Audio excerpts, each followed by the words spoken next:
Je suis devenu millionnaire, je veux devenir milliardaire. Et vraiment, le premier truc qu'il nous a dit, alors devenir millionnaire, c'est facile. C'est très facile. Il a dit c'est extrêmement facile. Devenir millionnaire, c'est facile. Devenir milliardaire, c'est extrêmement compliqué. Je pense qu'on a dû aider plus de 2000 thérapeutes. En combien de temps, du coup? Ça fait 2 ans, 3 ans? 3 ans, ça dépend comment tu comptes. Je sais pas, j'avais 1500, 2000 euros sur mon compte en banque, j'ai vidé et j'ai acheté Consulting Accelerator. Mais le meilleur investissement... Puis on a pu investir dans School. Ouais. Ça, Notre flex, on a pu investir dans School avant Alex Hormozy. Et moi, je pensais pas qu'on réussirait à faire 500 000 euros par mois à un moment. Ok, donc les États-Unis, c'est un vrai challenge du coup de vraiment se développer. Je sais que c'est le rêve de beaucoup d'entrepreneurs aussi en France. Franchement, s'il y a un mot, c'est chaud. C'est vraiment chaud. Il y a beaucoup de mecs qui font 1 million, des 1 million, 2 millions, 3 millions. Par mois, par mois. Donc c'était à Scottsdale, tu vois, le dernier mastermind. T'es classé aux tables par tes niveaux de revenus, tu vois. Ah ouais, putain, c'est stylé. Pote entrepreneur français, on lui a demandé la France versus les États-Unis et il nous a dit, tu sais, en France, on joue un peu avec, il nous a dit quoi, des allumettes. Des allumettes. Ah ouais, je fais, oh là là, mon gars. Bonjour à tous, bienvenue dans cette nouvelle vidéo. Aujourd'hui, je suis avec Quentin et Edouard. Bienvenue sur la chaîne. Merci à toi. Ça fait très plaisir de vous accueillir en tout cas. Donc, on va parler un petit peu de votre business, de ce que vous faites sur Internet, même si vous avez une chaîne YouTube, que vous avez déjà raconté un peu vos histoires, dans d'autres podcasts notamment.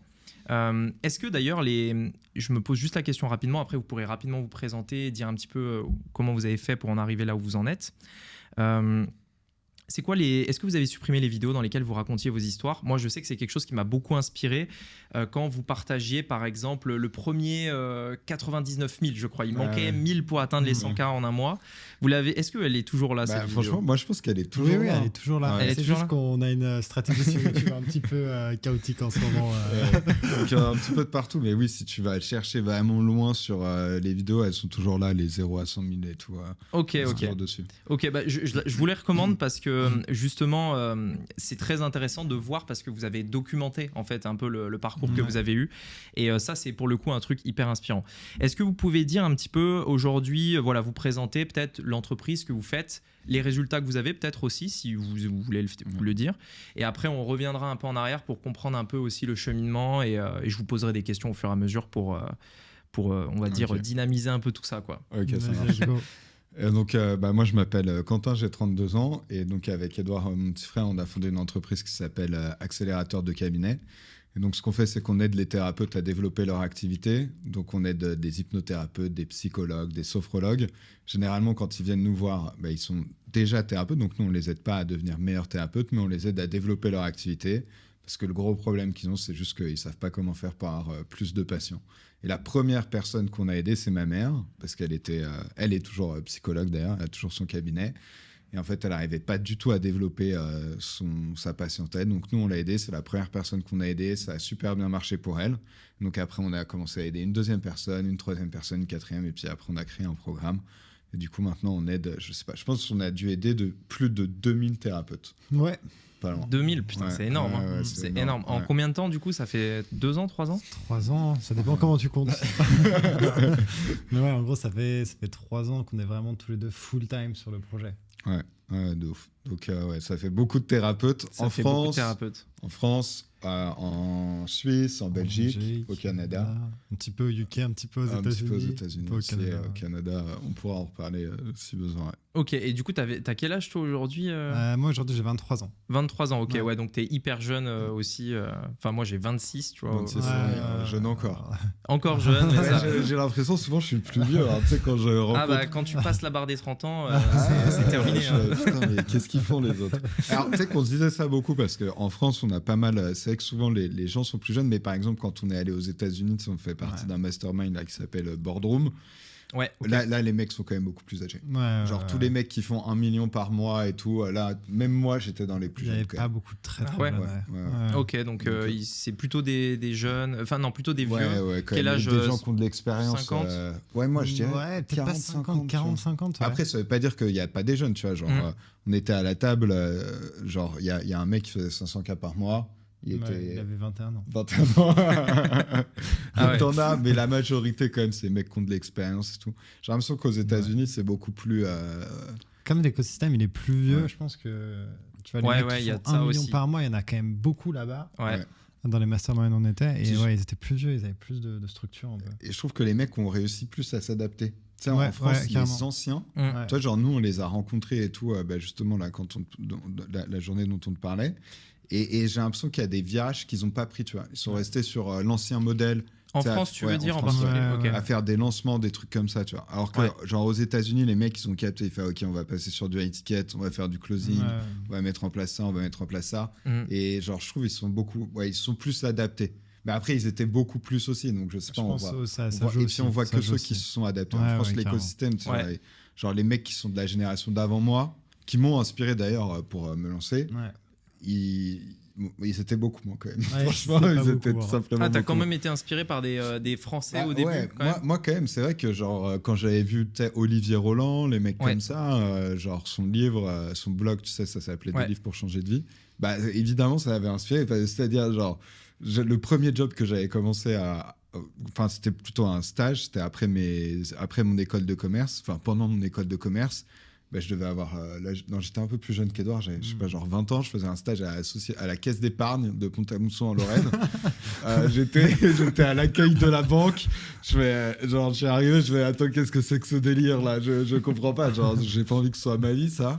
Et en fait, j'étais tombé sur je sais plus comment j'étais arrivé sur ce blog.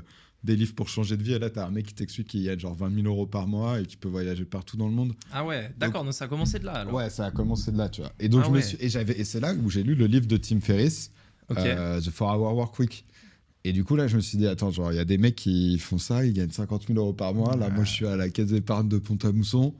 Il y a peut-être un truc que j'ai pas capté, tu vois. Et du coup, oui, ça m'a beaucoup inspiré. Après, entre le moment où genre, j'ai découvert ces mecs-là et vraiment, je suis passé à l'action, il s'est passé un petit peu de temps. Mais oui, en vrai, ça a été quand même une grosse inspiration. Ouais. Et toi, du coup, t'as suivi un peu ton frère, du coup, c'est ça? Ouais, c'est ça. C'est Quentin qui m'a embarqué dans ce délire. Là, je lui ai dit, j'ai testé salarié, tous ces trucs-là, t'inquiète, c'est Ça, pas pour ça toi. va pas te plaire, c'est sûr. Non, moi, je pense que la première fois que je découvre l'entrepreneuriat, c'est avec le livre de Richard Branson, je pense. Mm. Je dois être Ok. en 6e, quelque Ah chose ouais, comme ça. 6e. Bah, Ouais. c'est moi qui lui ai offert. C'est- Mais après, moi, je comprenais pas. T'es en 6e, qu'est-ce que. Ouais, en 6e, c'est tôt quand même. hein. Mais tu comprends que, ok, ce mec-là, Richard Branson, plus que l'entrepreneuriat, parce que je comprenais même pas ce qu'il faisait avec Virgin, ce que je trouvais impressionnant, c'est toutes ses aventures, etc. Tu vois. J'ai pas lu son livre, mais c'est quoi? C'est une biographie du coup? Ouais, c'est une biographie. Ok. Il a écrit 2 livres. Il a écrit Finding My Virginity et Losing My Virginity. Et Ok. il revient sur tout son parcours. Ok. Ça, Et c'est- très inspirant du coup. Enfin, ça t'a beaucoup inspiré à l'époque, du coup, c'est ça? Ouais, pas mal inspiré. Et puis après, je pense, c'est quoi? C'est peut-être les vidéos d'Oussama Hamar en vrai. Ouais. The Family, C'est pas vrai que mal. moi, ça m'a Ah ouais, beaucoup à l'époque, inspiré. donc c'était. Coup d'état, ouais. Coup d'état. Ok, ouais. ah oui, vous Ouais. suiviez Coup d'État Ouais, moi, avant ouais. de lancer le business que vous Ouais, avez aujourd'hui. on a lancé The 4-Hour Week. Sam Owens. Ah, Sam Owens. Et Sam Owens, il a changé de vie après. Sam Owens. T'avais fait son programme à Sam Owens? Alors non, j'ai vu qu'il y a eu beaucoup d'acteurs aussi en France qui ont été très impactés par ça. Ouais. On le voit dans le branding, dans les informations qui sont Des transmises. copycats, des vrais copycats. Il y en a eu. parfois. Ouais, il y en a eu. Ouais. Mais moi, j'ai jamais suivi sa formation par contre. Par contre, après, j'ai pris comment ça s'appelait WeTube, je Ah, crois, c'est un truc WeTube, comme ouais. ça. Top, franchement, j'ai trouvé ça nickel. Bah, c'était pour la partie mastermind en l'occurrence. Ouais. C'était Ouais. plus ce principe de mastermind. Ouais. Et ouais. Et vous donc, Sam Owens, Ouais. sa formation, c'est ça? Ouais, les Consulting Accelerator, moi je me souviens, j'avais vraiment mis tout ce que j'avais. C'est-à-dire, moi, c'était 2000 euros. Non, genre, je sais pas, j'avais 1500, 2000 euros sur mon compte en banque, j'ai vidé et j'ai acheté Consulting Accelerator. Ah ouais. Et c'était vraiment mais le meilleur investissement que j'ai fait mais de toute ma vie. C'est vraiment un truc de ouf. Et Sam Owens, c'est vraiment le mec qui nous a appris. On était à 0. Mhm. Ensuite, on est allé à 10 000 euros par mois. À 10 000 euros par mois, on a acheté Up Level, où ils t'apprennent à aller à 100 000 euros par mois. On est allé à 100 000 euros par mois en 6 mois. Et après, on est à rejoindre son mastermind Quantum. Et c'était incroyable. Enfin, la plus grosse valeur, c'est Accelerator, parce que Tu découvres tout. Tu découvres tout, en fait. Ouais, ouais. Et c'est marrant parce que je me souviens, ce qui a fait que finalement, moi, le succès, moi, je dirais pas que je l'ai trouvé tard, mais tu vois, c'était pendant le confinement quand on s'est lancé avec Edouard. Et ça faisait quand même plusieurs années, tu sais, j'avais des side projects, je faisais des trucs, je lisais des livres. Et à chaque fois, je me disais, je pense que je suis pas très loin, j'ai pas besoin d'acheter de formation. Il y avait un peu cet ego-là. Ok. Et en fait, j'ai acheté Accelerator et je me suis dit, en fait, j'étais très, très, très loin, tu vois. Et je trouve qu'il a une façon de t'expliquer les choses vraiment genre ultra simple. Et donc ça vraiment, c'est le seul truc, la seule personne dont je peux dire vraiment qu'il a changé notre vie. Et après, quand on a fait Quantum, on a pu le rencontrer, on est allé à Los Angeles.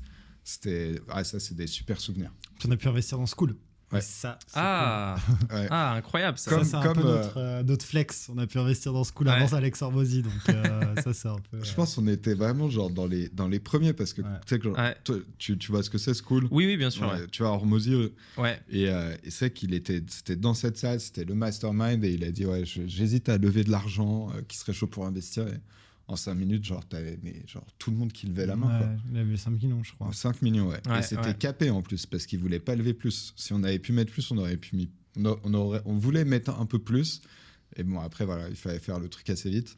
Ouais, il l'a raconté récemment, ça, dans un podcast qu'il a fait avec je sais plus qui. Je sais plus quel mec. Mais... Et il le racontait, ce truc-là. Comme quoi, il avait demandé à un mastermind, enfin, les gens du mastermind de lever de l'argent, etc. Donc vous y étiez alors. On était en direct. Dans la salle, c'était vraiment très stylé. En plus, il en a parlé genre 5 minutes, quoi, même pas. Hein. Et c'est ouf parce que tu avais d'autres mecs qui étaient, enfin, tu vois, genre des gars qui sont beaucoup plus chauds que nous, qui sont à plusieurs millions par mois. Et du coup, il a commencé comme ça. Il fait, Cole, il met 500 000. Vanessa, elle met genre. En plus, elle avait dit, il met 500 000. Genre vraiment, moi, je mets 500 000. Tu vois. elle met 100K qui serait chaud. Et, tout le monde était. Mais ce qui est marrant, parce que dans le podcast, il explique justement qu'il lève. Et en fait, ce qu'il nous avait pas raconté au mastermind, et ce qu'il raconte dans ce podcast, c'est qu'il lui restait que 50K sur son compte en banque perso, tu vois. Et du coup, ça explique pourquoi, tu sais, genre, il avait mis une deadline au 31 octobre. Il disait, la deadline, c'est le 31 octobre. Et genre, j'étais là, mais je comprends pas pourquoi c'est le 31 octobre et tout. C'était pour payer ses ingénieurs. Et en fait, c'est parce qu'il fallait... Ouais, exactement.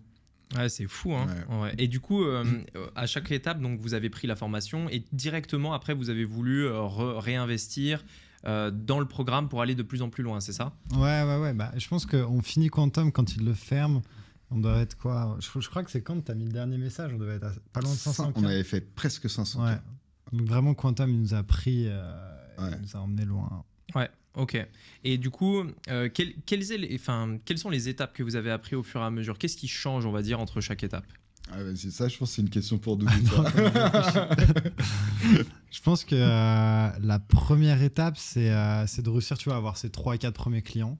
Donc ça, c'était vraiment une étape importante qu'on a fait. C'était quoi ? C'était fin 2000... Non.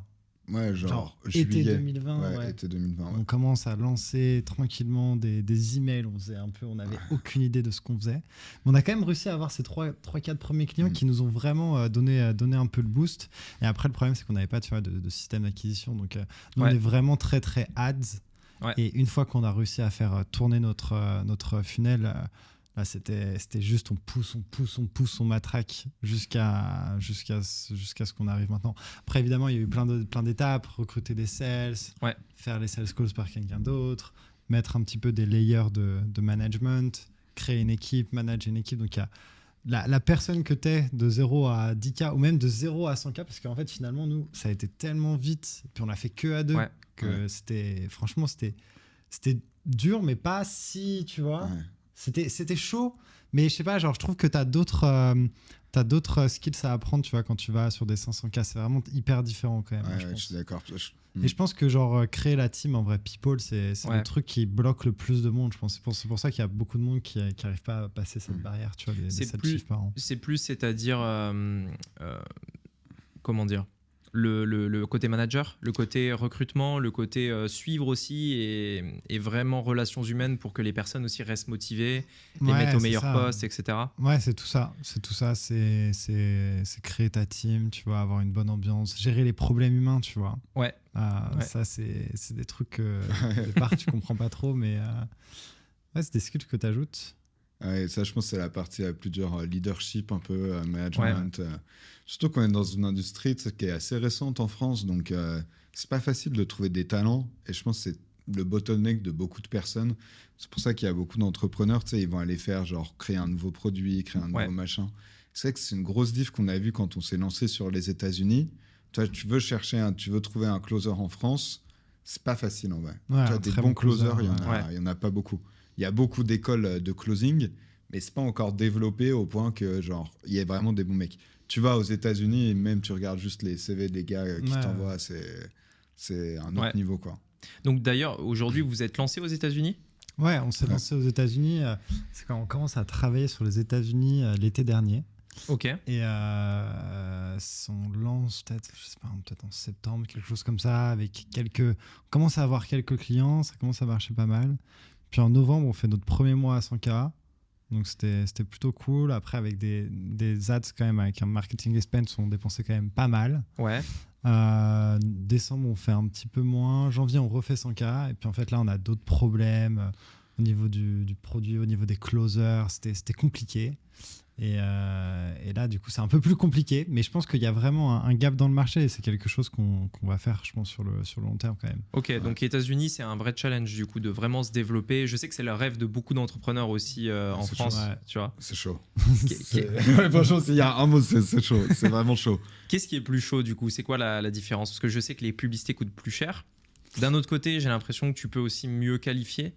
Ouais, en fait, je pense que le plus gros truc, c'est en fait de réussir à faire les États-Unis alors que tu as déjà la France, tu vois. Et en fait, genre, la France, tu vois, c'est quand même une grosse boîte, tu vois. Il y a pas beaucoup de monde, mais genre, c'est quand même un projet à gérer qui prend du temps. Ok, et c'est le côté manque de focus. En fait. Ouais, je pense que c'est plus ça, ouais. Parce que c'est vraiment deux business différents au final. En réalité, c'est quand même deux business différents. Parce qu'en fait, ce qu'il y a, c'est que la langue, elle change. Ouais, tu as deux langues, donc tu es obligé d'avoir toute l'équipe, etc. Faut tout refaire. Tu vois, en fait, tu as deux types de postes. Tu as des postes, tu vois, où c'est plutôt des locaux, tu vois. Donc là, tu es obligé de prendre des sales américains, tu es obligé de prendre des coachs américains. Et après, des rôles un peu moins locaux où tu peux utiliser les Français que tu as déjà, tu vois. Ok. Mais ça, pareil, du coup, en fait, l'attention des Français, elle se split. Du coup, la France, elle peut moins bien marcher. Enfin, c'est un peu compliqué. Et je pense qu'avant de se lancer aux États-Unis, si c'était à refaire, c'est mieux structurer la France. C'est sûr qu'elle roule vraiment bien et qu'elle grandisse toute seule avant de se lancer aux États-Unis. Je pense pas qu'on l'a fait tôt, tu vois, mais c'était bien. En fait, on l'a fait. En plus, on l'a fait nous à un moment où genre la France, ça marchait tout seul presque. Ouais. On n'avait pas grand-chose à faire. Sauf qu'après, bon, tu comprends que des fois il y a des phases et tout, mais on était ultra excités à l'idée de le faire et surtout on a quand même fait des trucs. Tu vois, on a fait des mois à 100K, des choses comme ça. Ouais. Donc on l'a vraiment fait. On s'est rendu compte que tu vois. Par exemple, on se demandait, genre, est-ce que le coût des publicités est vraiment plus cher ? Tu vois, on s'est rendu compte que finalement, pas tant que ça. On s'est rendu compte que closer, ça marchait. Et après, ce qui n'est pas facile, c'est de recommencer un truc un peu de zéro. Tu ne recommences pas de zéro parce que tu as tes ads, tu as ton produit, tu as tes trucs comme ça. C'est cool de se confronter aux Américains, de se dire que tu peux y arriver, mais en fait, c'est vrai que c'est beaucoup d'énergie quand même. Et en fait, c'est ça. Puis tu recrées un nouveau. Vous avez refait le programme en anglais du coup, c'est ça ? Je me suis fait le programme en anglais. Donc, du coup, c'est le programme. Tu recrées un groupe. Il faut trouver des coachs qui vont aussi, je pense, aider les thérapeutes, etc. Que vous aidez. Ouais, j'imagine que c'est un vrai truc que tu redémarres de zéro, quoi. Ouais, en fait, c'est ça. Et du coup, l'idée, c'est plus un problème de focus plus que de difficulté parce que en je soi. pense que si tous les deux, on avait 100% du temps à le faire, les États-Unis à fond, on serait déjà à plus de 100K. Oui, tu vois. c'est juste que tu as le business en France qui est pas, qui prend pour beaucoup le de temps. moment, pas assez genre. Et on a besoin de trop de focus sur la France encore. D'accord. C'est un autre truc sur lequel on travaille en ce moment, du coup. Et pour quelle raison, du coup, vous avez voulu faire les États-Unis ? Pourquoi, par exemple, développer ça ? Je sais que, par exemple, Hormozy, si vous avez suivi un peu son histoire, il me semble que vous le suivez un peu. Lui, il avait fait Gym Lunch. Donc, Gym Lunch, son programme, c'était du licensing, je crois, mais enfin bref. Et après, en fait, pour développer son activité, il avait créé, en fait, Prestige Lab, qui vendait des suppléments. Il avait créé à côté un logiciel pour Alan, voilà, c'est ça. Pourquoi, par exemple, ne pas développer un SaaS de thérapeute ou des trucs, en fait, des tangentes, en fait, au final, sur la France, dans votre marché, plutôt que les États-Unis ? Ouais. Moi, je pense que le premier truc, c'est... parce qu'en fait, en plus, là, comme on est vraiment dedans, tu vois, on fait la France versus les États-Unis, etc. Je pense que vraiment, le truc qu'il faut retenir, c'est qu'en fait, la France, c'est un marché qui est bien, mais il n'est pas incroyable, tu vois. C'est-à-dire, genre, tu as des dizaines de millions de personnes, mais tu n'as pas des centaines de millions de personnes. Oui. Et du coup, en fait, c'est ça à la fois qui est bien, mais qui n'est pas bien, c'est qu'en fait, d'aller s'enfermer dedans. Et du coup, tu as plein d'entrepreneurs, tu vois, ils vont s'enfermer là. Et en fait, en plus, on parlait de ça avec Éric Larchevêque. Je ne sais pas si tu vois qui c'est. Non, c'est un entrepreneur français, fortune à 300 millions d'euros. Et on a payé 30 minutes, 1000 euros avec lui, tu vois. Ok. Et ça fait partie des points dont on parlait avec lui. Et lui, tu vois, il a créé une boîte qui s'appelle Ledger, valorisée plus d'1 milliard. Ah bah Ledger, je connais très Bah, bien. voilà, tu vois, Ok, c'est lui donc qui c'est l'a lui cofondé. Ok. Ouais. Et il nous a dit, quand j'ai commencé, le premier jour, il n'y a jamais eu de site en français, tu vois. Ouais. Et du coup, c'est ce qu'il nous a dit. Il nous a Mm. dit, si vous voulez faire beaucoup, en fait, la France, à un moment, vous allez être bloqué, tu vois. Ouais. Et il y avait un autre pote entrepreneur français, on lui avait demandé la France versus les États-Unis, et il nous a dit, ah, tu sais, en France, on joue un peu avec, il nous avait dit quoi, Ouais. des allumettes. Des allumettes. Ah ouais, je fais, oh là là, mon gars, moi je joue pas avec des allumettes en fait. Hein. Moi je joue avec les grands. Donc ça nous avait beaucoup poussé à aller sur les États-Unis. Et du coup, pareil sur le truc du SaaS et tout, franchement, si tu le fais en France, je trouve la complexité par rapport au reward, Ouais. tu vois, de le faire en France versus aux États-Unis. Toi, aux États-Unis, c'est des centaines de millions de personnes. Enfin. Et c'est pas plus dur, en fait, les Américains, c'est ça qu'on a compris aussi, et ça a été un gros déclic. Je me souviens quand on a lancé les pubs, on a bombardé. Edouard, il a dit, vas-y, je mets 1 000 € par jour, je veux voir le coût du lead le plus vite possible.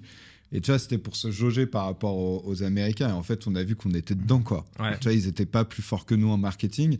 Et du coup, en fait, tu te dis, les mecs, ils sont pas plus forts que toi. Et puis vous avez réussi à avoir les clients, créer un groupe, etc. Et donc, pour toute cette partie-là, cette partie tech et tout, faut pas se dire qu'ils sont plus forts. Donc, je pense qu'on peut y arriver. Donc, c'est un moment où on fait un truc tech. C'est sûr, on le fera pas en français, tu vois. Ok. Même si c'est vrai qu'il y a quelques temps, on se disait, bah, finalement, parce que tu peux avoir ce truc-là, tu peux dire, vas-y, je vois ce machin aux États-Unis.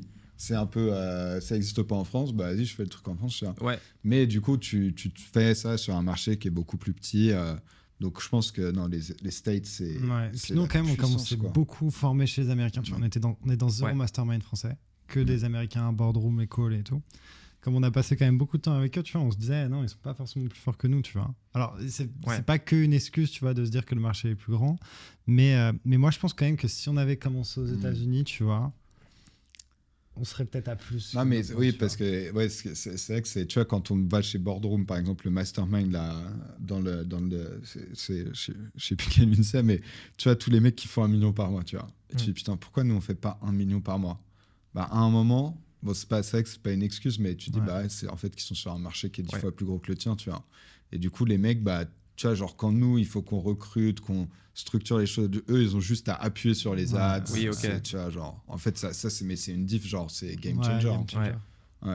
Est-ce que vous sentez que la France, il y a quand même un plafond lié vraiment au marché? Vous l'avez ressenti, vous l'avez presque atteint aussi, ce plafond dans votre domaine qui est quand même une niche, tu vois. C'est le truc, généralement, la première question qu'on vous pose, c'est quoi que les thérapeutes? Tu vois, c'est genre vraiment la question qui revient tout le temps. Et que d'ailleurs, même quand aussi je parle un petit peu des résultats que vous faites à des amis à moi, parce que personne vraiment vous connaît, vu que vous n'êtes pas très présent dans la communauté francophone, ben, dès que tu dis thérapeute, il dit quoi comment ça, thérapeute que ça et tout, enfin voilà. Ouais. Est-ce que vous avez atteint la limite de votre marché ou est-ce que vous Bonne le pensez? question. Parce que tu le Non, sais très jamais bonne en fait. question, Tu le sais Ouais, jamais. je pense que tu le sais jamais. Après, je pense qu'il y avait pas mal de barrières limitantes, tu vois. On se disait, vas-y, le marché, il est pas si grand. En fait, je pense quand même, il est énorme, le marché des thérapeutes. Et surtout, c'est un marché qui se renouvelle tout le temps. Ouais, en fait. c'est cyclique. Ouais. Il y a tout le temps de nouvelles personnes qui se lancent, on a de plus en plus. Donc, non, moi, je pense qu'on peut encore bien croître. Ouais. Mais c'est vrai que, tu vois, à un moment, tu vois que quand tu dépenses 2 fois plus en ads, bah, c'est normal de ne pas générer 2 fois plus de rendez-vous, tu vois. Mais au stage, genre ce palier-là, il est les beaucoup mecs, plus loin. ça arrive quand ils dépensent genre 10K par jour, tu vois. Ouais. Nous, si on dépensait 10K par jour. Non, mais c'est vrai que quand tu compares par en fait. rapport aux mecs, ils dépensent presque pas, tu vois. Ouais, Bon, enfin, pas, mais beaucoup moins que. Tu vois, genre, pour nous, je sais pas, dépenser 200-300K par mois, bah, ça aurait pas de sens. Ouais, Tu vois, alors que les ricains qui font genre 1 million, 1,5 million, oui, ils forcément, sont tous sur ces niveaux de dépenses. Ouais. Mais je suis même pas sûr qu'en France, il y ait vraiment une niche où. Enfin, après, c'est juste, tu peux le faire, mais tu vois, faut faire des ads tout le temps. Du coup, la complexité que ça a créé derrière. Après, je pense qu'en vrai, on peut aller à beaucoup plus. Et il y a des. Après, tu vois, genre, on a lancé un mastermind. Ça, c'est des trucs qui vont faire des gros relais de croissance, tu vois. Moi, je pensais pas qu'on réussirait à faire 500 000 € par mois à un moment. Toi, on le fait pas tous les mois, on l'a fait plusieurs fois. Je pense qu'à un moment, on réussira à le faire tous les mois. Et après, tu vois, peut-être on réussira à faire 1 million. Ouais. Donc, je pense en vrai. Et c'est marrant parce que c'est super dur de savoir quelle est la taille de son marché. Et je pense que personne ne sait vraiment. Même les mecs qui essaient de faire des. Tu vois, genre, impossible. Donc, bah, on continue de pousser. Et Ouais. je pense qu'en vrai, il y a quand même de la place. Et après, tu vois, c'est plus à aller genre ouvrir des nouveaux canaux d'acquisition, des choses comme ça.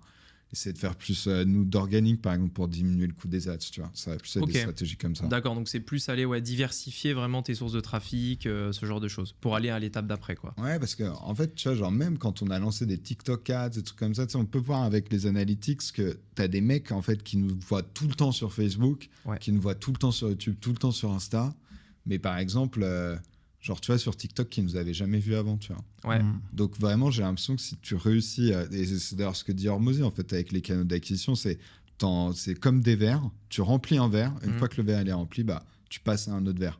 Bah, après, je pense que les autres canaux d'acquisition sont moins puissants que YouTube, Facebook. Mais tu peux aller chercher un petit peu quand même en vrai. Vous aujourd'hui, c'est plus YouTube, Facebook alors du coup? C'est ce qui marche le mieux pour vous, même en France? Classique. Depuis des années. Et puis c'est relativement passif en plus. C'est le truc assez simple, quoi. Est-ce que, parce que vous avez eu une croissance très rapide aussi, de mémoire, hein, c'est ce que vous disiez, vous êtes passé de 10 000 à 50, etc. Donc très rapidement. Est-ce que vous avez eu à ces différents paliers des blocages? Est-ce qu'il y a eu des choses qui vous ont vraiment bloqué à certains paliers? Mettons les 100 000, tu vois, il y a un truc, je sais pas pourquoi, pendant 2-3 mois ça bloque, tu vois, tu sais pas. Et là, tac, tu déverrouilles un truc et tu passes à l'étape d'après. À d'autres paliers aussi. Est-ce que vous avez ressenti déjà des vrais blocages comme ça et à quel palier en particulier? Moi, je dirais que il y a eu en fait, on est allés tous les deux le plus loin qu'on pouvait, donc 100 000. Après, on a réussi à faire pareil, mais avec 2 closers. Donc là, on était pas trop bloqués. Je sais qu'on est resté longtemps à 200 000, mais c'est plus par... Ah ouais, 200 000, c'était un peu le blocage. Plus par, moi, je pense que j'avais besoin de me reposer, tu vois. Donc en fait, genre, j'étais pas là en mode, vas-y, on va pousser.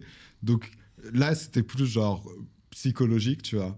Et peut-être, tu vois, moi je pense que c'était plus à chill. J'ai l'impression que 500K, il y a un palier. Un beau blocage aussi. Un beau blocage, tu vois, genre. Non, mais je pense en plus, c'est beaucoup des barrières limitantes. Hein, parce qu'en fait, quand on regarde, quand on était à 200K, on était 5. Tu vois, je faisais encore le media buying, Quentin il faisait encore le coach. Tu vois, genre, c'était des trucs où. Aussi, c'est parce qu'on était dans le mastermind de Sam Wayne où il disait qu'il fallait être très lean, tu vois. Donc, on n'était pas beaucoup dans la boîte. Et je pense qu'à un moment, on s'est dit non, mais vas-y, on va peut-être scaler un moment. On va pas rester toute notre vie à 200K et créer la team, tu vois. Je pense que c'est ça qui nous avait fait passer de 200 à 500. Non, mais c'est vrai que tu as raison. Le fait que, genre, là, quand on va dans le mastermind de call, tu vas envoyer tous ces mecs qui font 1 million par mois, ça te push beaucoup plus. Ça, mais en plus, je me souviens quand on lui avait dit notre plan, c'est pour scaler les ads et tout. Ça veut dire, c'est une très mauvaise idée. Votre objectif, ça devrait être de dépenser moins en ads. Tu vois, donc, comment dépenser plus, tu vois. Ah ouais, donc les masterminds, c'est quelque chose qui vous a beaucoup aidé à toutes les étapes aussi. Ouais, franchement, de ouf. Surtout la dernière, c'est quand même celui de call. Celui de call, c'est quand même 60K par an. Ouais. Donc 70. On l'a fait juste un an. 70 de quel dollar. Ouais, bon, c'est hyper cher quand même. Ouais. Et non, bah, y a quand même beaucoup de mecs qui font 1 million en fait, plus d'1 million. Il y a beaucoup de mecs qui font 1 million, des 1 million, 2 millions, 3 millions. Par mois, par mois. Tu vois, en France, on n'a pas beaucoup qui font ça. Aux États-Unis, tu as l'impression que c'est le nouveau 100K là-bas, tu vois. C'est abusé. C'est très impressionnant. Et là, t'es OK. En plus, genre vraiment, donc c'était à Scottsdale, tu vois, le dernier mastermind, très, très américain, tu vois. T'es classé aux tables par tes niveaux de revenus, tu vois. Ah ouais, putain, c'est stylé. C'est très stylé. C'est très stylé. Donc nous, on nous avait mis à une mauvaise table au départ. Je suis allé voir la compagnie, j'ai fait non, moi j'ai pas à cette table-là. Et non, après, t'es à la table de revenus et en fait, tu vois que, je sais pas, genre, il y avait 50%, peut-être pas 50%, peut-être 30% des mecs qui faisaient plus d'1 million, tu vois. Ah ouais. Sur 100 personnes, sur 100 boîtes, peut-être, un truc comme ça. C'était énorme, tu vois. Ah ouais. Donc ça pousse beaucoup, tu vois. Ça pousse énormément. Puis avoir des amis, tu vois, nous, on a des amis à Dubaï, quelques-uns qui font énormément aussi. Ouais. Moi, comme je suis assez compète et tout, ça, c'est un truc qui me pousse pas mal quand même. Ouais, c'était ma question d'après, c'est pourquoi, en fait, tu vois, à vouloir pousser comme ça. Moi, après, je sais qu'il n'y a pas forcément de raison, parce que quand on est entrepreneur, c'est un peu le jeu, tu vois. Quand tu joues au jeu, c'est pour être premier, et le seul critère pour comparer, c'est le chiffre, au final. Mais qui a la plus grosse. mais c'est un peu ça, en vrai. C'est un truc de mec. Mais est-ce que vous avez une autre raison? Est-ce que vous aviez, je sais pas, tu sais, il y a souvent ce storytelling où quand t'es jeune, il te manque des choses, etc. Est-ce que vous avez un truc qui vous pousse à vous dépasser comme ça tout le temps? à vouloir vraiment aller plus loin. Tu disais que tu as eu un moment de repos, tu vois, autour des 200K, etc.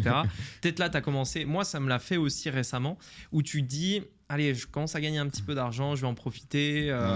Voilà. Non, c'est vrai. Je pense, en gros, alors moi, ce que j'aime bien, c'est la phrase de Tony Robbins qui dit Happiness is progress, tu vois. Et en fait, tu vas être super content la première fois que tu as fait 500K.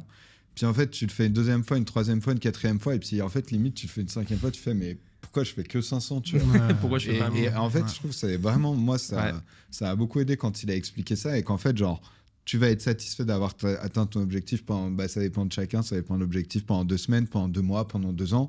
Puis à un moment, tu vas être plus, tu vois. Et il disait que quand il coachait ces entrepreneurs qui étaient milliardaires, ça leur faisait exactement la même chose. Donc moi, il n'y a pas de fin au final. Il n'y a pas de fin, ouais. Le premier driver, c'est ça, c'est happiness is progress. Et après, le deuxième truc, c'est vrai qu'après, il faut aller trouver un peu des drivers différents. Je pense que comme Edouard, même si je suis un peu moins la compète, tu vois, quand tu vois un mec qui fait 1 million par mois, tu te dis, attends, genre... Que moi en vrai, quand j'étais à l'école, j'étais très bon élève. Tu vois, j'étais toujours dans les premiers de la classe. Je suis pas le truc de storytelling de genre entrepreneur, j'étais mauvais à l'école et tout. Moi, j'étais toujours dans les premiers de la classe. Moi, du coup, maintenant, je fais exactement pareil. Et je sais que ça me drive de ouf, tu vois. Je me dis, mais pourquoi j'ai pas eu la meilleure note? Et là, quand on est à Scottsdale et qu'on voit tous ces mecs, je me dis, mais pourquoi genre j'y suis pas aussi? Donc, je pense que c'est un gros driver. Après, sur l'argent, je dirais que... Bon, je pense plus tu gagnes d'argent, plus tu te fais kiffer quand même et plus la vie est douce, même si évidemment c'est pas genre, tu vois, c'est pas exponentiel non plus. Mais bon, là, j'ai quand même gagné suffisamment d'argent pour, tu vois, genre, je sais pas, quand on était enfant, nous on est une famille de 5 enfants, donc il y a des moments où c'était chaud, même si on n'était pas pauvre non plus. Mais je dirais que, tu vois, c'est pas non plus un driver de montrer, tu vois, genre, de show-off. Voilà. Ouais, exactement. Ouais. Donc ça, non. Et même si après, bon, tu vois, on a été sur l'île de Richard Branson. C'était il y a 2 semaines, sur son île privée. Il y a 2 semaines. Ouais, sur son île Comment privée. vous êtes retrouvés là? C'est une bonne histoire. Et on peut t'expliquer comment c'est. En fait, c'est un mastermind. Et du coup, c'est genre, tu as le droit à une journée sur son île privée qui s'appelle Necker Island, qu'il a acheté en 1978. Et du coup, t'as 2 types d'entrepreneurs. T'as genre ceux qui sont milliardaires, tu vois, qui sont très très chauds, et ceux qui sont peut-être moins chauds, mais qui ont du potentiel. Un peu comme moi, Edouard, tu vois. C'est pour ça qu'on a été acceptés. Et du coup, t'as un processus, faut apply, etc. Qui est assez long. Qui est assez long, qui est assez chaud. Très sélectif alors. Ouais, en même temps, s'il y a des milliardaires, etc., ça doit être un truc. On a eu des potes très chauds qui n'ont pas été acceptés. Peut-être qu'ils n'ont pas assez bien fait l'application aussi. Et on a été parrainé par un pote qu'on avait rencontré à Dubaï. Et après, moi, je pense que ce qu'ils ont kiffé, c'est parce qu'on fait les thérapeutes. Donc, tu sais, il y a un peu ce truc de santé mentale. Et c'est vrai que quand j'ai fait l'application, je me suis vraiment très, très focus quand même. Je me suis dit, vas-y, qu'est-ce qu'ils veulent entendre, ces Américains? Tu sais, genre, ils sont vraiment en mode, j'aurais dit, on veut changer le monde. Ces Américains, tu vois. Parce que, tu sais, les Américains, ils sont très, genre, en mode. Ils sont différents, les Américains. Ils sont différents, ils sont différents des Français. Pourquoi ils ont. Qu'est-ce qu'ils ont de différent? Là, en plus, on a passé une semaine avec eux, tu vois.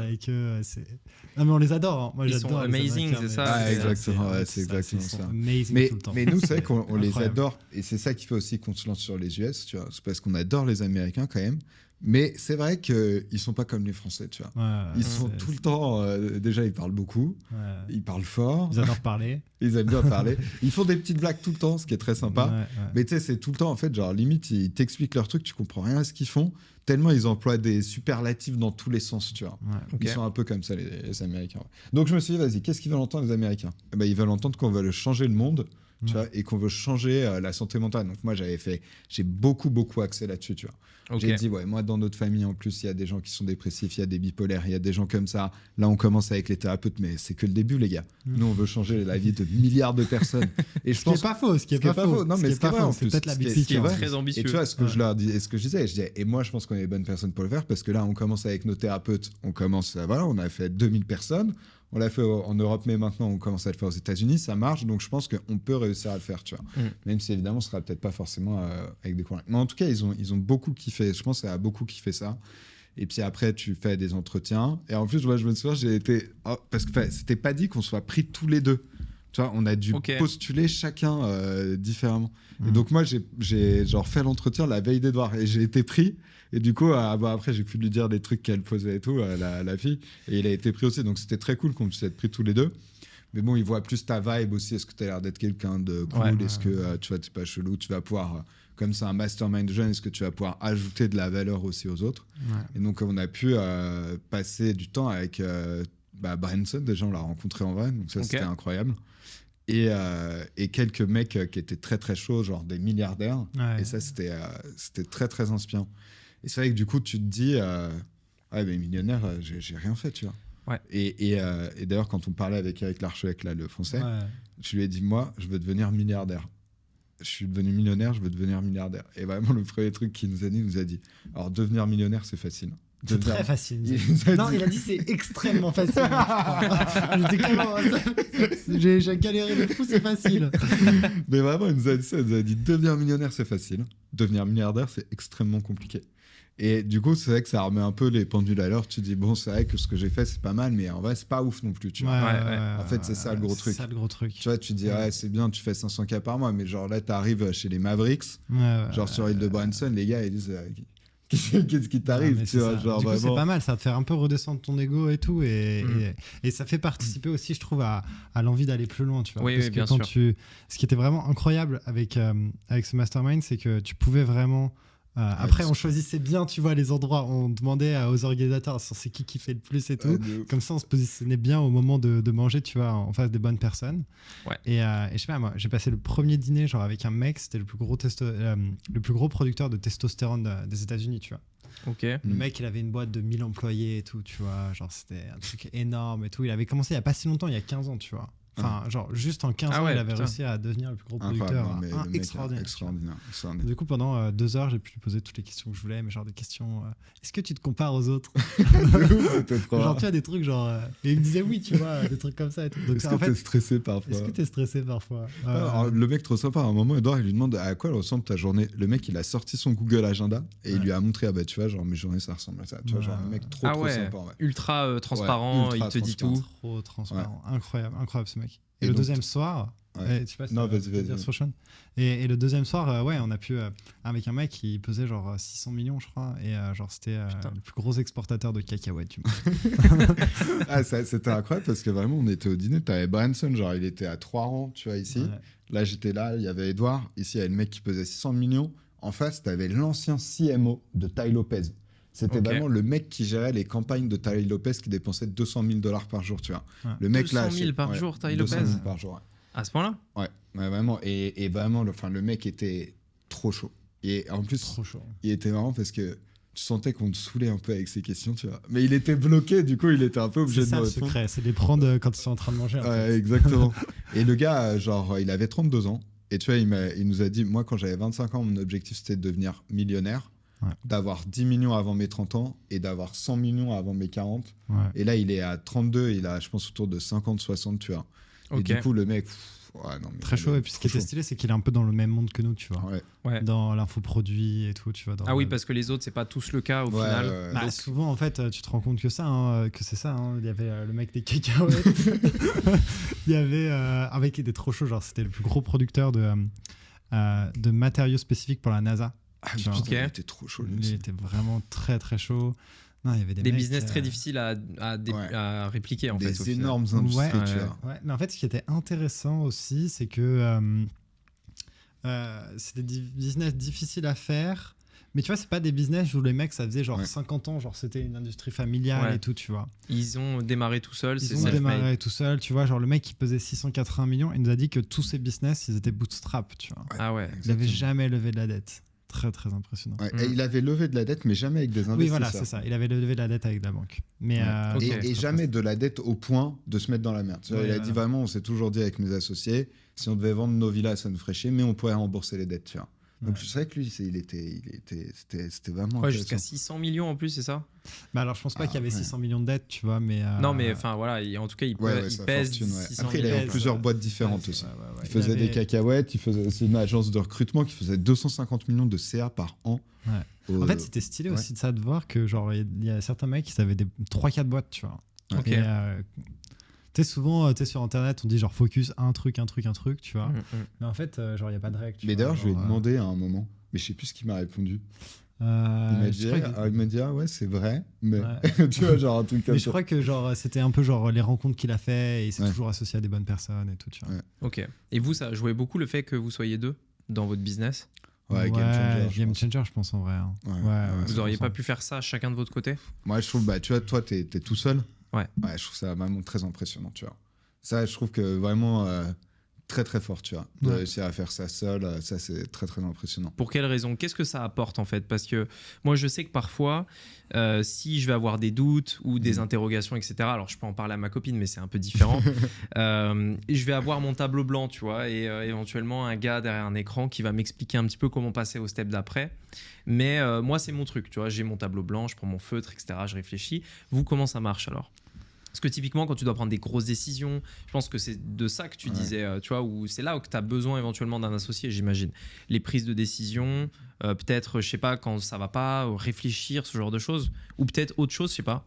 Moi, j'ai jamais réussi vraiment à travailler en association. Donc, Ok. Après, c'est vrai que c'est un bon point parce que moi, je me suis toujours dit, la seule personne avec qui je peux m'associer, c'est mon frère. Tu vois, j'aurais jamais pu m'associer avec quelqu'un d'autre. Ça, c'est moi, j'en étais presque sûr. Après, j'ai peut-être pas rencontré genre des gens avec qui je me disais, vas-y, il y aurait un fit de ouf. Mais je sais qu'avec Edouard, c'était possible parce que, je sais pas, on se comprend vachement bien. Et après, je pense là où ça aide beaucoup, oui, c'est de, tu vois, genre quand tu as face à des gros problèmes, pour prendre la bonne décision, de pouvoir en parler, de pouvoir, genre, pas rentrer dans ta tête, en fait. Je pense que c'est ça le gros truc. Et puis nous, du coup, on en parle tout le temps. On en parle, tu vois, genre, je sais pas, dans l'ascenseur, dans le taxi, le midi quand on mange, tu vois, t'en parles tout le temps. Et je pense que c'est aussi pour ça qu'on a été plus vite. Et puis, Edouard, comme il est plus jeune, je pense qu'il est beaucoup plus, tu vois, il a beaucoup plus envie d'aller faire, tu vois, souvent, genre, quand il fallait passer des caps, je pense que c'est plus lui qui allait impulser le truc que moi. Genre, moi, ça se trouve, je sais pas, peut-être je serais resté à 200 cas par mois, tu vois. Ouais, mais tu vois, on se complète bien parce que par exemple, moi, je vais être un petit peu foufou parfois, tu vois, et quand il va être un peu plus.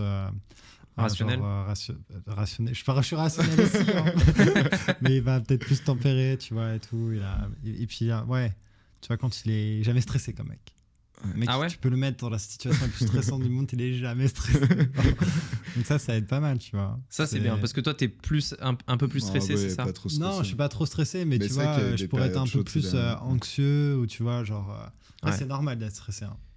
Oui, en tant qu'entrepreneur, tout le monde l'est. Ouais, tu vois, en plus, c'était marrant, c'était une question, là, ces derniers mois et tout, j'y pensais pas mal, je me dis, attends, est-ce que c'est normal d'être stressé et tout? Nous, on a... vraiment un coach, on a un coach personnel et tout, c'est l'ancien coach de Kenny West, tu vois. C'est notre coach sportif et tout. Donc le mec, je le vois tous les jours, tu vois. Le sportif, pas mindset. Il fait les deux, il fait les deux, en fait. Parce que le mec, ça fait 60 ans qu'il fait ça et il a coaché vraiment des milliardaires et tout, tu vois. Il coachait des milliardaires. Donc lui, déjà, il rentre pas mal dans ta tête, tu vois, et tout. Et en plus de ça, donc ça, c'est une personne quand même avec qui je parle souvent. Et tu vois, sur les Laura Shermanson, c'est une question que je posais à chaque fois aux personnes, tu vois. Est-ce que tu es stressé et tout? Et tout le monde disait que c'était tout le temps. Enfin, genre, oui, tu vois. Et c'est normal, genre, t'arrives à des niveaux comme ça. Ouais. Tu peux pas le faire sans stress, tu vois. Ouais, de ouf. Non, et puis après, moi, je pense que moi, je le sens pas trop le stress, mais je sais que mon corps, il somatise, tu vois. Genre, pendant 3 mois, je te promets, genre, un truc de migraine ici, tu vois. Ah ouais, à ce moment-là. Pendant 3 mois, c'était pas une énorme migraine, mais genre, un truc que je comprenais pas. Et je fais, à un moment, il va falloir régler ce problème, tu vois. Et du coup, j'avais un peu peur. Tu vois, des fois, t'attends et tu fais, ah putain, ça se trouve, genre, tu vas sur Internet, je voyais des trucs genre inflammation du nerf optique. Oui, Doctissimo. Oh là là là, j'espère que c'est pas un cancer, merde. Genre. Et du coup, je vais voir, genre, ostéopathe, médecin, acupuncteur, tu vois. En fait, c'était un truc tout con. Il m'a dit, en fait, c'est parce que tu serres la mâchoire la nuit. Et du coup, comme tu serres énormément, ça va créer des tensions partout. Et du coup, en fait, c'est pour ça que là, t'as tes tympans qui genre, vibrent, en fait, la journée, tu vois. Dû au stress, du coup, en fait, du coup, tu vois, genre, je le sentais pas, mais je dis, ah ouais, c'est pourtant, j'ai pas l'impression d'être stressé, mais tu vois, il m'a dit, ah bah, tu dois serrer la mâchoire très très fort la nuit quand même. Ah ouais. Donc, obligatoirement, ton corps, des fois, il somatise plus que ce que tu voudrais l'accepter aussi. Bon, après, ce qui est bien, c'est que comme je le sens pas la journée, je me sens pas mal, tu vois. C'est vrai. Ouais. Bah, après, je pense aussi, ça vient de l'expérience, des expériences que tu as vécues avant, des choses comme ça, tu vois. Ouais, bien sûr. Ouais. Puis après, j'arrive toujours à. Tu vois, en vrai, je me dis, bon, on est quand même bien. Je pense pas qu'on va retourner, tu vois, Non. on va pas retourner alors, à zéro. Justement, tu vois, je sais qu'il y en a beaucoup qui se demandent d'où vient le stress, tu vois, quand tu as atteint... parce que pour beaucoup, le stress au début, c'est l'argent, c'est peut-être la reconnaissance aussi, c'est le fait de se prouver à soi-même qu'on peut y arriver, etc. D'où il vient pour vous le stress quand vous avez atteint des niveaux comme ça Qu'est-ce qui est stressant en fait? Ouais, bonne C'est question. vrai que c'est une bonne question. Ouais, Je c'est sais une pas bonne pourquoi je suis stressé. Non, mais en vrai, c'est assez simple. Moi, je pense que qu'est-ce qui nous fait. Mais le après, plus c'est de vrai que stress je pense que le gros truc, c'est quand même des fois, tu sais pas, tu vois. Ouais, des fois, tu sais pas. Et même moi, des fois, genre, c'était avant qu'on lance le business, tu vois. Mais je me souviens, j'avais des énormes insomnies. Et genre, je comprenais pas pourquoi. J'arrivais pas à comprendre qu'est-ce que c'est qui me stressait. Donc, des fois, tu sais même pas pourquoi t'es stressé. Après, là, je pense que. Moi, je pense que quand même, pas mal de stress, ça peut venir de la team quand même, tu vois. Oui, ça, c'est. La team, tu vois, ok. Pourquoi c'est la pression enfin, comment dire, ça dépend. Enfin, j'imagine que les résultats de l'entreprise va aussi les impacter. Si tu fais un mauvais mois, peut-être qu'ils gagnent moins leur vie. Enfin, je sais pas. Ouais, si ça C'est peut être sur ça. ce niveau-là. Peut être genre. Non, moi, je crois qu'un des trucs qui me stresse le plus pour la team, c'est genre un mec qui part du jour au lendemain, tu vois. Ouais, ça, c'est Ça, chiant. c'est chiant. Ça. D'accord, ok. C'est chiant, ça met le stress, ça.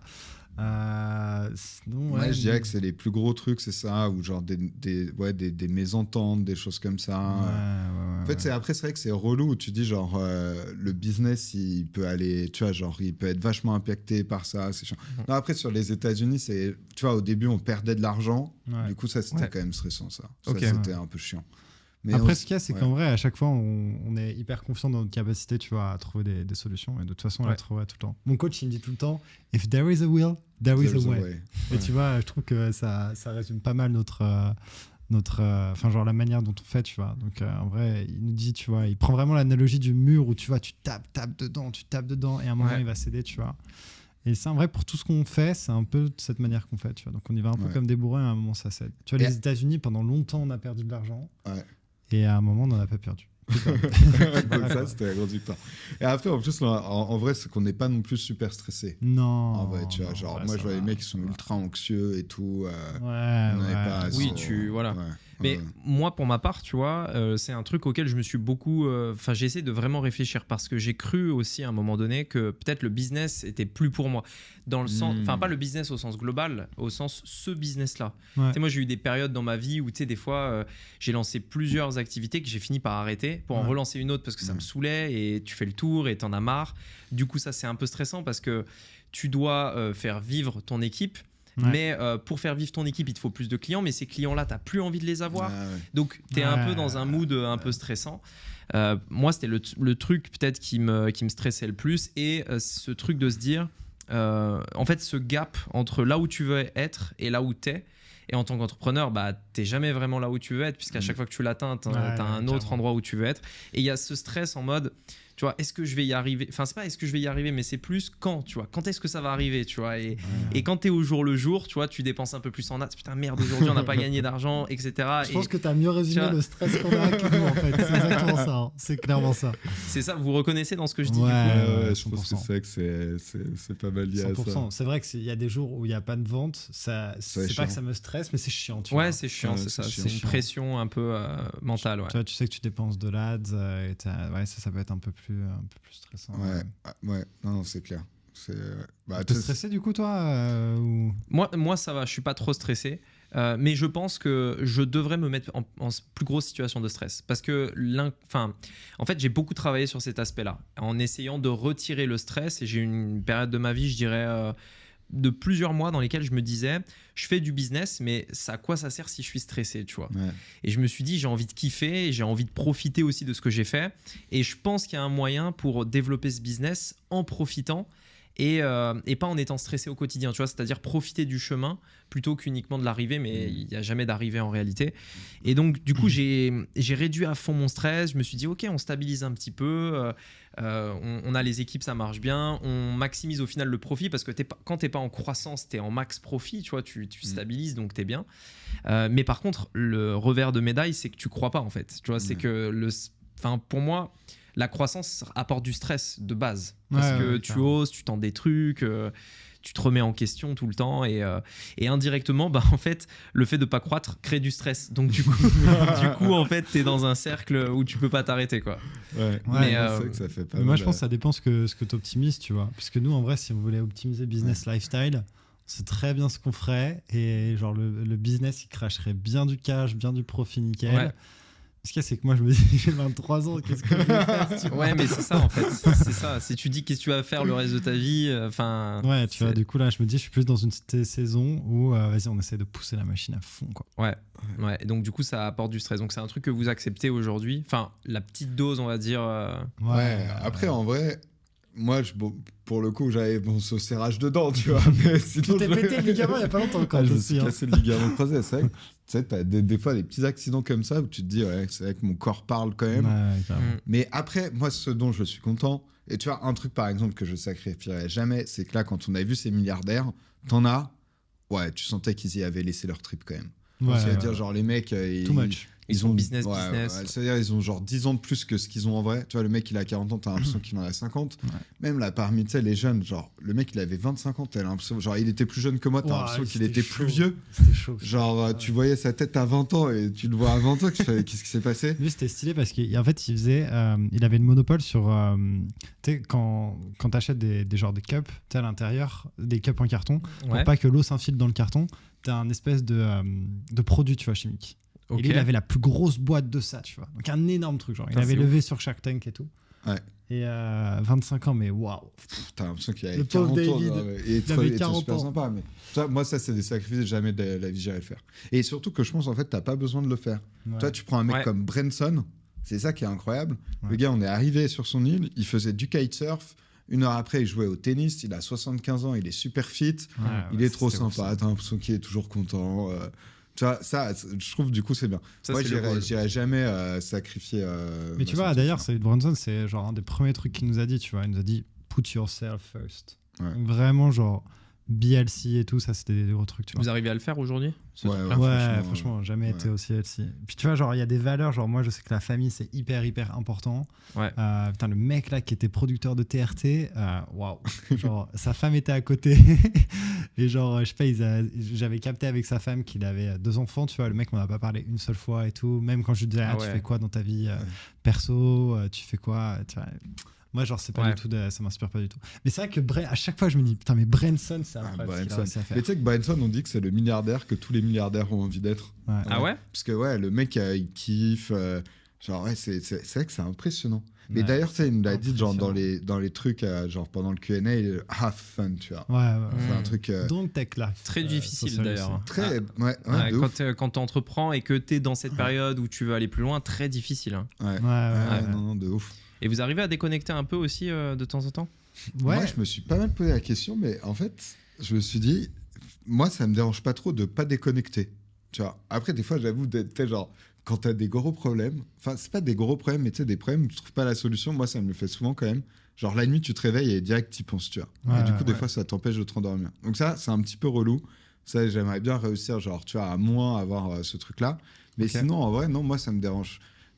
Je pense que c'est là, comme quand on était à Necker Island, tu déconnectes jamais à 100%, mais tu vois, t'es un peu plus loin. Quand même. Ouais. Et des fois, ça suffit en vrai, je trouve, pour. Mais limite, moi, ça me stresse plus d'être totalement Ouais, déconnecté. je en suis fait. d'accord. Ouais. En Ouais, fait, de parce que ouf. du coup, tu sais pas ce qui se passe, tu vois. Et en vrai, moi, j'aime bien savoir un peu tout le temps ce qui se passe, tu vois, mais sans forcément travailler. Ok. Ouais, j'avoue que moi, par exemple, si pendant une semaine, je regarde pas ce qui se passe. Je regarde pas le Slack, je regarde ça- pas le nombre de monde dans Ouais, Slack. c'est ça. Je suis vraiment... Non, mais c'est. Et notre coach, celui qui a coaché. Celui qui coachait Kanye West, donc il a coaché plein de grands basketteurs et il me disait ça, tu vois. Il me disait, tu prends un mec comme Cristiano Ronaldo, comme Lionel Messi, tu vois. Il me dit, il touche la balle tous les jours, tu vois. Le ballon même le samedi, le dimanche, dans leur jardin tout le temps. Et du coup, il me dit, you need to touch the ball every day. Et du coup, je trouve, moi, j'aime bien cette idée-là. Du coup, j'essaie de toucher la balle un peu tous les jours, tu vois. Sans forcément genre Ça vraiment peut être un travailler. petit message, Ouais, ça peut être tu check un truc, tu fais, ah, ok, c'est bon, je vois où ça en est. Histoire, c'est vrai que des fois, sinon, ça. tu te dis, ah là, comment je vais retrouver ma boîte mail quand je reviens, tu vois, peut-être plus, est-ce qu'il va y avoir des grosses urgences, tu vois, le truc qui arrive presque jamais en vrai. Mais c'est vrai que des fois, c'est plus stressant de complètement déconnecter. Ouais. Mais on arrive quand même bien, genre, tu vois, les Island, là, quand notre famille est venue. À chaque fois qu'on va en France, quand même, c'est un peu plus tranquille. Ouais. Nous, on a deux modes. En fait, tu vois, genre, on se dit vraiment, on a le mode, genre, Dubaï. on pousse et on est focus et on fait grandir, et le mode maintenance. Okay. Et tu vois, nous, on alterne plutôt entre ces deux modes-là. Et du coup, je sais pas, quand on va être en vacances, du coup, ouais, on va se mettre en mode un peu maintenance, tu vois. On se dit, mais ça, c'est pas mal, ouais. Du coup, nous, on a ce mode construction et ce mode maintenance un peu. Et c'est des phases de quoi? De 3 mois, de 2 mois? Bah, je pense que c'est plus maintenance, c'est que pendant les vacances. Ouais. Du coup, genre 1-2 semaines. Puis après, je sais pas si... des fois, ça dure... Ouais, moi, je dirais que c'est plus ça, des phases de 2-3 semaines, tous les 2 mois. Non, ça dépend. Tous les 2 mois, en vrai, moi, je dirais. Ouais. Tous les 2 mois, vous faites un petit mode maintenance. À fond comme des malades. Et après, pendant 1 ou 2 semaines, mode maintenance, tu vois. Et puis, on travaille pas, tu vois, on travaille pas trop le week-end, tu vois. Oui, ok, quand même, le week-end, c'est une petite pause et tout. Quand même. Ouais, après, c'est vrai que si ça te fait, si les gens, ça les fait kiffer, tu vois, faut le faire. Mais en fait, aussi, moi, ce que je comprends, c'est qu'à un moment, quand tu veux pousser plus, en fait, genre, des fois, la solution, c'est pas que tu travailles plus, en fait. Ouais. Ça te donne l'illusion, et c'est dangereux, parce que tu peux vite t'épuiser en faisant ça. En te disant, genre, ah mais non, en fait, il faut juste que je travaille plus, il faut que je réussisse à prendre plus de choses, à être plus plus. Alors qu'en fait, ça se trouve, les solutions, c'est, ah non, en fait, il fallait que tu prennes un mec, tu vois. Ouais. Et du coup, en fait, il faut passer plus de temps à réfléchir, peut-être, et faire l'action ciblée que tu dois mettre en place, quoi. Exactement. Et tu vois, par exemple, alors, je trouve que c'est un bon exemple, mais encore avec notre coach, tu vois, on fait des séances de sport qui font que 10 minutes. Tu vois, c'est 10-15 minutes max, mais par contre très très intense. Tu vois, il nous dit toujours, il a 65 ans, il me dit, moi quand j'étais plus jeune, je pensais qu'il fallait que je m'entraîne 1 à 2 heures par jour, tu vois. Et en fait, il me dit, en fait, ça sert à rien. Si tu arrives à viser juste sur les exos et tout, tu peux juste travailler 10 minutes par jour.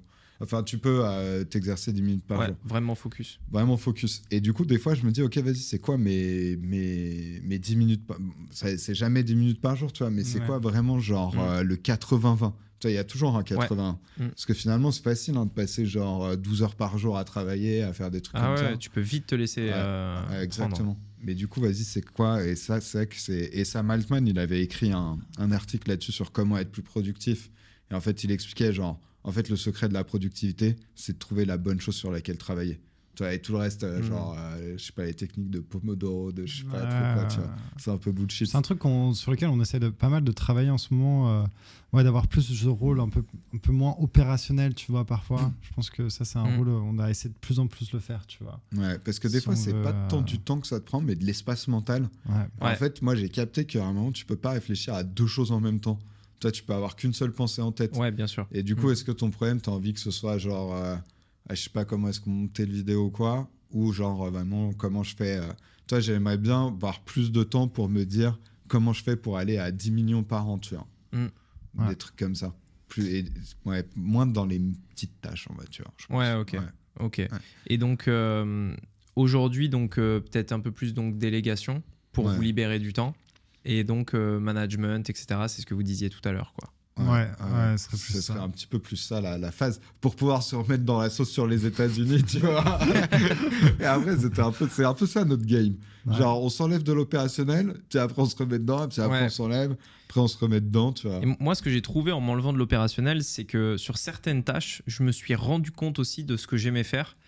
Et parce que typiquement, en fait, tu as vraiment ce truc quand tu es entrepreneur, c'est de vouloir tout déléguer. Enfin, à un moment donné, j'ai l'impression il y a cette étape où, ok, t'as construit, maintenant je délègue, tu vois, pour ne plus rien faire. Tu te retrouves à plus n'avoir rien à faire, tu vois.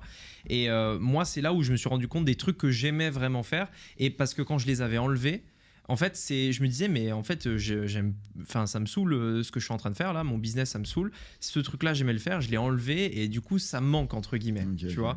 Vous n'avez pas ressenti ça, vous, sur des tâches peut-être que vous avez déléguées? Pas encore. Franchement, pas encore. C'est quoi, toi, les trucs que tu as délégués que tu t'es rendu compte que tu vraiment faire? En fait, j'ai récemment délégué le Head of Sales. Et parce qu'avant, c'était moi qui le faisais. Et en fait, je me suis rendu compte que c'était important dans le sens où j'avais un contact avec l'équipe qu'aujourd'hui, j'ai quasi plus. Tu vois, je suis quasiment plus en contact avec eux, j'ai plus de leurs nouvelles, je les vois plus, tu vois. C'est un peu comme aussi des membres de ta famille, tu vois, et du coup, tu les vois plus au quotidien comme c'était le cas avant. Et j'ai plus aussi ce contact vraiment avec le marché, avec ce qu'ils ressentent, avec les fluctuations du quotidien, etc. Et en fait, je me suis rendu compte que j'aimais bien ça. Parce que, bah, tu vois, j'aime bien faire mon petit rendez-vous tous les jours, à la même heure, avec l'équipe, etc. Des fois, il y a des bonnes journées, des fois, il y en a des moins bonnes, etc. Mais on est ensemble, tu vois, un peu tous dans le même bateau, tu vois. Alors que c'est vrai que quand j'ai enlevé ça, ben, je me suis retrouvé un peu tout seul, en mode, ok, ça c'est fait, maintenant on passe à la suite, mais je suis tout seul, tu vois, et il manque un peu ce truc-là. Mais est-ce que tu penses pas que du coup, à un moment, ça te limite, tu vois, si tu dois continuer à être le head of sales? Si, je pense que ça me limite. Ouais, je pense que c'est clair que ça me limite. C'est clair. Mais en fait, c'est là où tu as le débat, tu vois, c'est... En fait, est-ce que tu fais ça aussi pour kiffer ce que tu fais, tu vois, ou juste pour les résultats que ça peut t'amener? Ouais. Je pense que tu peux avoir un business à 1 million et être le head of sales de ta boîte, tu vois, si c'est vraiment ce que tu kiffes faire, et tout le reste, tu le délègues. Parce qu'en fait, à un moment donné, il faut bien que tu délègues des choses et que tu en fasses d'autres, tu vois. Ouais. Je pense que tu peux l'être, tu vois. Ouais. Dan Lok, je sais pas si vous le suivez un petit peu. Dan Lok, peut-être qu'il est head of sales de sa boîte, j'en sais rien, mais vu que lui, il est très sales, tu vois, ça m'étonnerait pas trop, tu vois. Ouais, je vois, c'est vrai. Bah, tu vois, Cole Gordon, c'est vrai qu'il a été head of sales très longtemps. Hein. Ouais. Jusqu'à 1 million, je pense, peut-être, non? Ouais, je pense jusqu'à très, un très million par longtemps. mois, ouais, et puis il est capable de retourner. Ouais. Après, les sales, c'est vraiment un département où ça vaut le coup, en vrai. Ah ouais, là, si tu veux Ouais. mettre Tu l'input, vois, ouais, output, c'est ça. Output, Et si tu kiffes faire ça, et si ouais, t'aimes bien faire franchement, ça... si tu kiffes faire les sales, ça c'est vraiment Ouais. un avantage. Ça, c'est de la chance. Ça, c'est de la chance, non mais de ouf. Genre, tu sais que j'en parlais avec une élève de notre mastermind. Tu sais, genre, elle est à 20K par mois et tout. Et je disais, bon, là, si tu veux passer et tout, faut que tu recrutes un closer. Quand même, c'est bon, t'as fait suffisamment de sales calls. C'est-à-dire, ah, mais mon conversion rate, il est pas, etc. Et je lui ai dit, par contre, toi, t'as un gros avantage. C'est que j'ai l'impression que t'aimes bien faire les sales calls. C'est un gros avantage. Et je te promets, elle m'a dit, ouais, Ouais. franchement, pour moi, c'est à chaque fois une rencontre. Tu vois. Elle dit, alors ça, je peux te dire que c'est un énorme avantage. Tu t'en rends même pas compte. Mais genre, je lui ai dit. Elle est closeuse dans l'âme, quoi. Ah ouais, mais vraiment, tu vois. Alors Ouais. qu'à la base, elle est thérapeute, mais elle aime vraiment bien ça. Après, elle m'a dit aussi, elle en prend 4-5 par jour, tu vois. Elle se met pas. Mais ce qui est pas bête, tu vois. C'est pas bête. Comme ça, tu te burnes pas sur les sales calls. Après, Ouais. sinon, tu peux te burner, en avoir tellement marre que du coup, il faut absolument un closer. C'est la technique Edouard, ça, tu vois. C'est la technique Edouard, c'est ça. Toi, t'aimes bien les sales? Faire les calls? Ouais. Non, faire Ouais, les calls, non. Non, c'est- moi, c'est c'est pas mon truc. Mais par contre, gérer l'équipe, j'aime bien. Ouais. J'aime bien parce qu'en fait, tu vois, par exemple, t'arrives à... Eux, ils ont une perception, par exemple, d'un appel. Et en fait, en leur donnant aussi ta perception, enfin une vision beaucoup plus large aussi, parce que tu vois, tu as la vue globale du business, Ouais. tu arrives en fait à lui faire comprendre, comment dire, tu arrives vraiment en fait à lui faire comprendre qu'il pouvait le voir d'une autre façon, qu'il y avait peut-être une autre manière de faire, alors que si tu lui demandes, il va te dire non, non, là, c'était pas possible, il n'y avait pas moyen, c'était comme ci, comme ça, etc. Et ça, c'est très compliqué, je trouve, à déléguer, tu vois, donc c'est à voir, mais cette vision globale, elle est complexe à déléguer, quoi. Ouais, De ouf. c'est vrai. Mais toi, du coup, c'est quoi ton prochain objectif? Moi, prochain objectif, moi aujourd'hui, je suis à 150 000 par mois, je suis Ok. encore loin de vous. C'est ouf. Et mon objectif, c'est 300. Donc Ok. moi, mon challenge, c'est de faire x2 cette année. Donc, Dépense plus en ads, hein. mais c'est ça.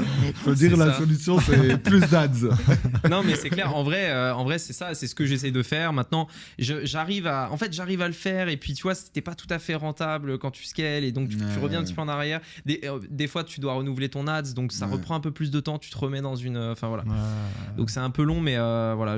Mais si, ouais, pour ceux qui nous écoutent, qui sont dans ce cas et tout, moi, je pense que la clé, c'est en fait, genre, nous aussi, on a eu des paliers comme ça. Et là, tu vois, c'est encore un palier qu'on essaie de passer. Et je pense que la clé, c'est de renouveler plus les ads, tu vois.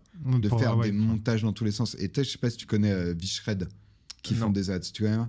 Genre, incroyable. C'est les mecs les plus forts en ads que j'ai vu, je pense. Hein. Ok. Et ils font 300 millions par an de CA. Ok. Enfin, c'est les trucs qu'on dit. Mais je crois vraiment les mecs dépensent 200 000 $ par jour en ads. Hein. Ouais, Et en fait, tu vas sur la Facebook Ads Library et tu regardes toutes leurs ads et tout. C'est incroyable. Et en fait, tu comprends, ils font tout le temps des tests. Et genre, t'as Cole Gordon qui disait qu'il avait fait un call avec genre le mec qui gérait ça chez eux, Ouais. chez Vishred.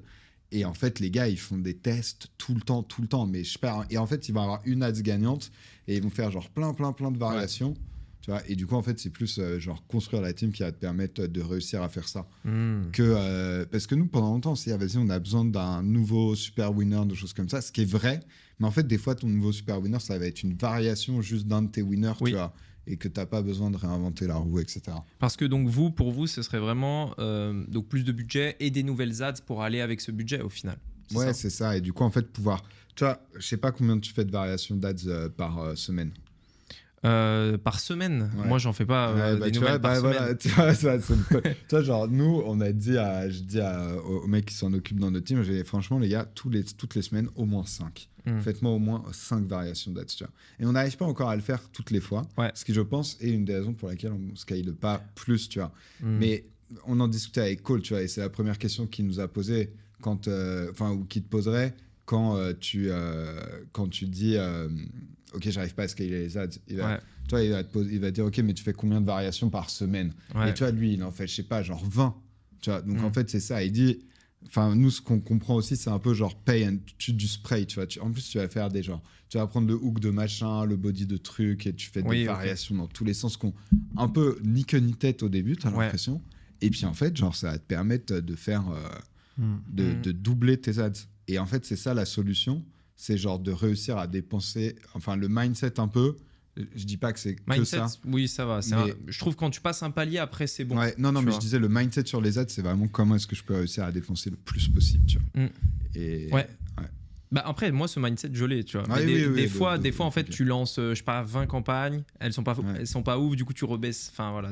Non, mais c'est ça. Donc, c'est le jeu des ads. Hein. Oui, c'est ça. Voilà, c'est ça. Ok. Mais de toute façon, plus d'ads et plus de calls, en fait, au final, c'est hyper simple. Ouais, le business, c'est tellement simple. C'est ça qu'on a trop la chance. Hein. Ouais, non, mais vraiment. Tu vois, le mec avec ses cacahuètes, là, c'est pas genre générer des calls, convertir des calls. Hein. Ça doit être bien plus complexe quand même. Ah ouais, non, mais c'est après, clair. un truc que tu vends un seul produit? Ouais. Bah, moi, t'as eu combien de clients déjà? J'en ai eu. Combien j'en ai eu? Peut-être 600-700, quelque chose comme ça. Ouais, bah, moi, j'essaie de lancer un mastermind. Ah, lancer un mastermind, t'as dit? Oui, bah en fait c'est en cours. Je vais en faire un. Je vais en faire un et c'est quelque chose que je vais développer. Ouais. Nous, c'est le truc, on a mis du temps à le lancer. C'était à refaire, on le referait vraiment plus tôt. Et surtout, en fait, ça va être full profit, tu vois. L'idée, c'est de réussir à vendre. De pas mettre d'ads dessus. Pas de mettre d'ads dessus. Oui, voilà, c'est vraiment du back-end. Exactement. Et ça, c'est très très bien ça. Ok, bah, je voulais finir sur un dernier point qui concernait aussi votre chaîne YouTube, c'était par rapport à l'IA. Savoir un petit peu qu'est-ce que vous en avez fait de l'IA aujourd'hui dans votre business. Par exemple, j'ai vu que vous en serviez pour votre chaîne YouTube. C'est toi notamment, c'est ta voix en tout cas, c'est ce que j'ai vu. Bah, l'IA, c'était... Alors franchement, on l'a utilisé de plein de façons différentes. On l'a utilisé sur notre chaîne YouTube en France. Et franchement, c'était vraiment... On a eu des super résultats dans le sens où on a réussi à faire des dizaines de milliers de vues et tout. On a eu des vidéos. Oui, j'ai vu, il y a des vidéos de ouf. C'est incroyable. C'est notre copywriter qui a fait un vraiment super taf. Et en fait, pourquoi on a fait l'IA? Parce que je pense que la réalité, c'est que ça me saoulait de faire ces vidéos, tu vois. Parce que c'est pas mes thèmes de prédilection et tout. Et en fait, genre, du coup, ce qui se passait, c'est que Mathias faisait le script, tu vois. Et vraiment, il le scriptait au mot près. Donc j'étais là, j'avais mon prompteur, je sortais mon téléphone. Ça me prenait pas trop de temps, mais je me disais, franchement, j'ai aucune valeur ajoutée à le lire, tu vois. Parce que je fais pas des... Genre, je crée rien, tu vois, il y a pas un décor de ouf. Il y a zéro valeur ajoutée à faire à ce que je le lise. Donc quand Agent est sorti, bah franchement, il fait, les gars, on va faire que de l'IA, tu vois. Et franchement, les gens, ils arrivent... Des fois, ils le voient, mais en vrai, la diff, elle est pas énorme, tu vois. Et juste une chose, Agent, pour ceux qui, si vous connaissez pas, Agent, c'est en l'occurrence une nouvelle IA. Enfin, je crois qu'ils en sont au 5 quand même, je crois là récemment. Agent 5, V5. C'est Doudou le spécialiste de Agent. Ils viennent de sortir la V5 qui est encore mieux, qui est assez bluffante d'ailleurs. Et en gros, à partir d'une image, on peut faire une vidéo. Le mieux, c'est t'enregistres la voix parce qu'ils peuvent aussi faire la voix, mais bon, c'est pas ouf.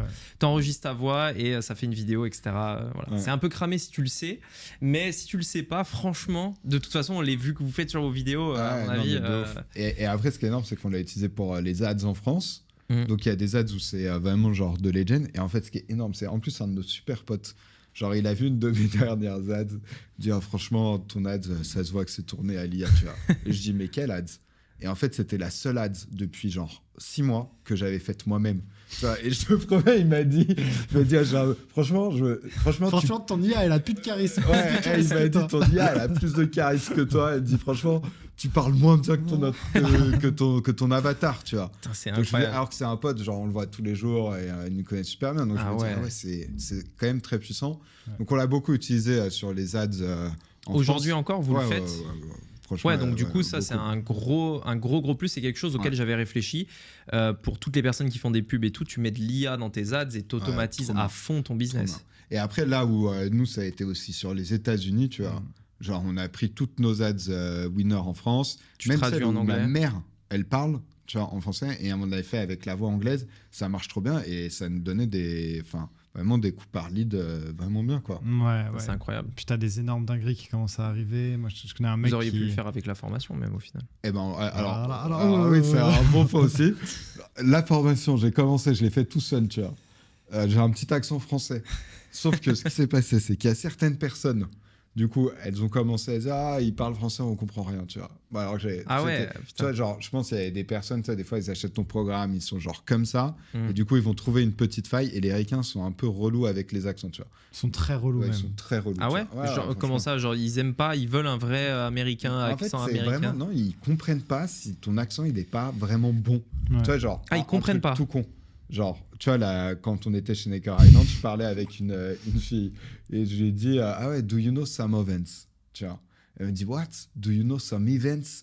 Tu vois, et genre, je disais some events, elle comprenait some events. J'ai franchement fait un effort quand même, tu vois. Et du coup, genre, tout le monde nous comprend bien. Bon, j'ai pas un accent parfait, tu vois, mais j'ai pas un accent horrible. Et du coup, aux États-Unis, t'avais certains mecs, en fait, il y en a pas eu tant que ça qui sont plaintes de l'accent, mais peut-être une ou deux, tu vois. Et on s'est dit, ouais, vas-y, du coup, ouais, on va le faire avec Legend.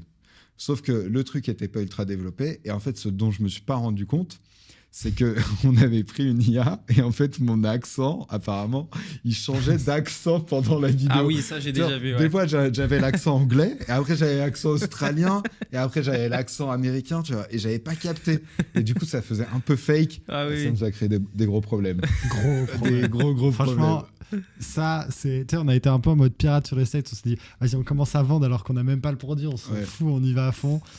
Mauvaise idée. Ouais, là, ça Mauvaise nous a idée mis. parce que, ça nous parce a- que les ricains aussi très important. Ils ont la refund très facile. Ouais. Par rapport Ah aux ouais, français, genre putain, ça ça. n'a rien à voir. Ouais. Et c'est pour ça que quand tu vas dans les masters américains, personne parle de revenus, tout le monde parle de cash collecté, tu vois. D'accord, parce Ouais. que vraiment, en gros, tu as un refund beaucoup plus Genre, élevé. t'as un refund, en ouais, vrai, le si ton chargeback programme, et tout, il est pas parfait. Ah, il genre, chargeback il direct. chargeback, mais sans prévenir. Hein. C'est Ouais, vraiment putain, c'est ouf, ça. des coquins. Ouais. Et Stripe te dit moins d'1%. Stripe te dit, vas-y, on tire tes fonds pendant 6 mois et ça te met dans la merde après. Ouais. Donc non, ça c'est un problème qu'on a résolu. Après, tu vois, c'est encore de l'IA. Là, on est en cours de remettre bien et tout avec une vraie personne qui va faire les vidéos. Et ça marche quand même. Tu vois, Ça parce qu'on a marche, quand même ouais. 100 clients sur les États-Unis. Tu vois. Ouais. Donc ça passe, mais. Donc ça, l'IA, mais en c'est fait, vraiment, il y a des trucs, ça nous a trop servi. Des fois, on avait pas un peu trop sur l'extrême, tu vois. En fait, surtout sur des longues vidéos de 1 heure et tout, c'était too much. Mais par contre, là, ouais, Edouard, il a un de ses potes qui est en train de faire un truc. C'est quoi? C'est Arcade, un truc comme ça? Arcade.ai. Ouais, Je l'ai, ouais. Tu l'as? Pour faire des tutos interactifs avec des clics, etc. C'est Ah ça non, c'est arcades.ai. Alors c'est peut-être un. Alors non, peut-être oui, un- moi c'est arcade.io, je crois. Ouais, c'est un autre ouais, truc ouais, encore. ils ont fait, ouais. Ok. Et ouais, très impressionnant. Et en fait, ce qu'ils font, c'est que je sais pas comment ils ont fait, mais ils ont dû faire des partenariats avec des UGC creators, tu vois. Mhm. Et en fait, tu mets juste le script, et en fait, après, tu peux choisir en fait ton visage, tu peux choisir la voix de Ok. la personne, etc. Et genre pour Bah, faire des Agen le ads, fait un peu aussi, ça. Agen le fait un peu, mais peut-être t'as pas la diversité d'avatars et tout. Là, t'as vraiment Ok. genre plein d'avatars. Donc, tu vois, par exemple, si en fonction de, tu vois, genre si tu vas avoir des personnes avec un certain profil, genre plutôt assez vieux, plutôt assez âgé, plutôt femme, homme, etc. Et puis surtout, ce qui est trop stylé, c'est que c'est vraiment genre la personne, tu vois, c'est vraiment avec son téléphone comme ça, elle marche dans la nature et tout. Tu vois, ça fait vraiment très Ouais, impressionnant. c'est D'accord. excellent, Très, très franchement. impressionnant. Ah ouais. tu vois. On a essayé, non? On a essayé de le faire un On a peu. essayé, mais la voix française est pas ouf. Il m'a dit qu'il travaille dessus. Les voix françaises sont jamais ouf au départ. Les voix américaines Ouais. sont incroyables. Ouais. Mais en Ouais. tout cas, l'IA, c'est peut-être pour vous, c'est là où vous l'utilisez le plus au final. Les Pas ads. trop dans les mails, etc. Bah, en vrai, moi, j'en ai beaucoup parlé avec notre copywriter et il l'utilisait beaucoup au début. Et en plus, j'étais jamais très convaincu. Je trouvais que c'était des prompts ultra compliqués. Et la dernière fois, je lui ai dit, c'était marrant parce que je relisais les mails, ça faisait très longtemps que je les avais pas lus. J'ai dit, franchement, ils sont vraiment très très bien. Même moi, je pense que j'aurais pas écrit mieux. C'est quoi les prompts, tu vois? Et il m'a dit non, en fait, j'ai arrêté d'utiliser ChatGPT. D'accord. Donc pour les vrai, mails, c'est compliqué alors. Ouais, pour les mails, les ads et tout, même les scripts de vidéos YouTube, peut-être qu'il l'utilisait un peu. Mais sinon, en vrai, c'est pour ça qu'on n'utilise pas beaucoup, nous. Donc c'est plutôt, en fait, voilà, sur le visage, moi je dirais que c'est le truc le plus important. Parce que vu que, comme vous disiez, là où tu peux vraiment scaler, c'est tu renouvelles tes ads, tu crées des nouvelles publicités, etc. Si demain tu automatises tout ça avec un mec qui s'occupe de ça toute la journée avec l'IA, t'as même plus besoin d'être là. Il te dit juste, vas-y, prends une photo ici, tu fais un shooting photo au final, et c'est tout quoi. Non, c'est pas un shooting photo, c'est une petite vidéo, je crois, de 3 minutes qu'il te faut. Ouais, mais nous c'est ça. Ouais, c'est ça. T'enregistres une vidéo de 3 minutes, donc en fait tu fais ton ads à la limite. Et puis après, tu fais autant de pubs que tu veux, quoi. Ouais, non, ça c'est ouf. Non, mais l'IA, ça va bien nous aider pour les business qu'on a. Hein. Ouais. Ah ouais, je pense que ça peut vraiment nous aider, et surtout sur cette partie-là, qui est chiante, tu vois, ça demande du setup, voilà, c'est trop chiant. Puis surtout, tu vois, le fait que les business infoproduits, ils sont vachement rattachés à ton image, tu vois.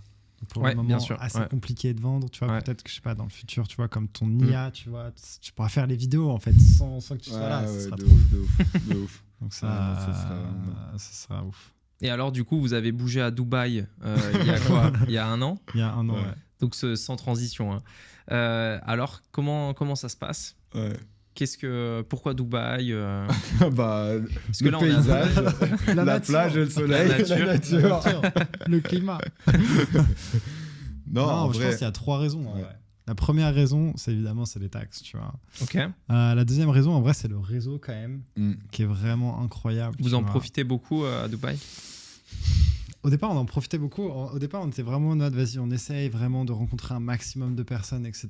Et en fait, moi, je pense que c'est vraiment un truc que j'ai capté cette année, c'est que 95% des gens que tu vas rencontrer, ça servira à rien, tu vois. Ouais, tu vas les voir une fois. Ok. Ça va peut-être un peu te toucher et tout, tu vois, mais en vrai, tu vas jamais aller revoir, tu vois, et ça n'aura pas de gros impact. Dubaï, c'est un peu comme ça, tu veux dire? Non, je trouve dans manière générale. Parce qu'on a fait quand même beaucoup d'événements, network, mastermind, etc. Par contre, 5% du temps, genre, ça va être game changer, tu vois. Ouais, ok. Et en vrai, tu vas chercher ces 5%-là, et par exemple, la Necker Island, 5% du temps, ça a été extraordinaire. Genre les milliardaires qu'on a rencontrés, c'était fou. Au Mastermind Summit, tu vois, sur les 100 personnes, il y a vraiment une qui nous a marqué, c'est elle qui nous a décidé à faire bouger à Dubaï. Et en vrai, à Dubaï, c'est un peu pareil, tu vois. On a rencontré beaucoup de personnes, mais genre des vrais amis, des vraies personnes que tu gardes dans ton cercle proche. Il n'y en a pas tant que ça, tu vois. Et puis surtout, nous, en vrai, on est quand même pas mal focus sur notre boîte. Donc, on a un peu notre petit cercle de personnes et on reste plutôt entre nous. On appelle ça le temple du travail, notre appart. Et c'est comme t'as pas ta famille, t'as pas tes potes de France, du coup, t'es quand même beaucoup plus focus. Mais après, franchement, moi, j'adore Dubaï. Hein. Franchement, mais on adore la France aussi, tu vois. On adore la France aussi. Il y en a quand même beaucoup, tu vois, quand t'es à Dubaï, ça déteste ça aime vraiment pas la France, tu vois. On adore ce pays, donc. Et tu l'aimes encore plus quand tu es à Dubaï, quand t'es à l'étranger. Tu vois, tu vois tous les bons côtés. Aussi, toi ouais, bien sûr. Tu as tendance à te plaindre, etc. quand t'es en France. Mais en fait, quand tu quittes la France et que tu te retrouves ici, en fait, tu vois tout ce que tu kiffais là-bas. Et c'est un vrai kiff d'y aller en vacances, en fait. C'est quoi les trucs que tu kiffais en France? Moi, déjà, c'est le côté famille, le côté. En fait, c'est une ambiance générale. C'est un petit peu difficile à expliquer. Mais à Dubaï, par exemple, tu vois, c'est très. C'est neuf, en gros, tu vois. En France, tu as ce côté un peu histoire, tu vois. Tu vas dans ta ville, etc. Tu as les champs, les vaches, je sais pas où vous êtes, mais. T'es à Lyon, donc moi. Moi, je suis vers Lyon, je suis à Voiron, tu vois. Je suis très voilà. Donc, tu vois, c'est ce côté un peu aussi histoire. Tu as ta famille, tu as tes potes d'enfance, donc c'est une ambiance globale. Et puis voilà, tu vois, c'est. Moi, je trouve une énergie quand même. La vibe. Ouais, une vibe. Mais des fois, je regarde des séries genre qui se passent à Paris. Quand pareil, ça me manque, exactement. Je regarde des Racines et des ailes, moi, sur Paris. Pour regarder des trucs. Comment c'était la France déjà? Ouais, vraiment. Des films français aussi. Je regardais jamais de films français. Pareil. Et maintenant, j'en regarde. Les Louis de Funès et tout ça. À balle. J'ai regardé, comment ça s'appelle déjà, Les Bronzés font du ski il y a pas longtemps avec ma copine. Bonne dose de France. C'est marrant, ça fait ça. Parce que bah, du coup, toi, ça te fait comme nous, mais c'est vrai que t'en as plein, ils partent vraiment en mode genre, ah non, la France, c'est pourri et tout. Il crache un peu dessus, quoi. Ouais, il crache t'as l'impression, genre, ça a traumatisé la France, tu vois, je comprends pas. Ouais. Alors que, non, c'est vrai que nous, on aime beaucoup. Après, l'avantage, c'est qu'on n'est pas très loin, tu vois, c'est juste 6 heures d'avion. Donc, en vrai, genre, toi, des fois, il y en a dans notre famille, là, il y a eu des personnes qui ont des problèmes de santé, tu peux retourner, genre, vraiment comme ça, tu vois, du jour au lendemain. C'est trop bien. Notre petit frère, il est quand même venu assez fréquemment. Et donc, ouais, moi, je sais que dans mon idéal, j'aimerais avoir un équilibre entre les deux. Tu vois. Tu passes un peu de temps en France. Parce qu'après, quand je suis trop longtemps en France, j'en ai un peu marre aussi. Oui, je suis d'accord. Surtout l'hiver, moi, je déteste le froid et le mauvais temps. Donc, tu vois, Dubaï, moi, je pense que pour moi, le mieux, ce serait un peu un équilibre entre les deux. Ouais, en plus l'été en France, tu quittes Dubaï, tu kiffes l'été en France. En plus, dans notre région, c'est top, tu vois, t'as plein de trucs à faire. Ouais, c'est trop bien. Notre région, on a de la chance. Hein. C'est pas comme si on habitait dans le nord, là. Quand on Nancy, c'est sympa, mais c'est pas la même vibe. L'enfer. Mais c'est vrai que ça doit jouer beaucoup parce que quand on croise des Anglais à Dubaï, il y en a aucun. Qui retourne en Angleterre. Hein. Tu te dis, ça te manque un peu. Il fait, genre, les mecs qui viennent de Manchester. Tu sens ça a été dur.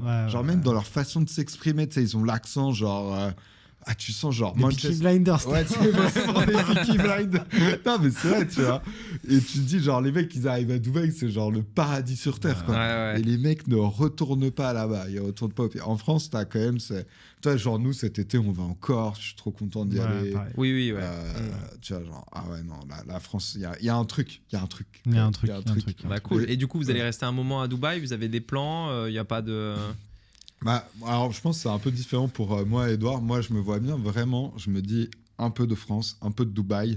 Après, j'en sais rien quand j'aurai des enfants et tout, mais tu vois, ça va pas arriver dans les... C'est parfait, Dubaï, pour les enfants. En vrai, franchement, il n'y a rien de mieux.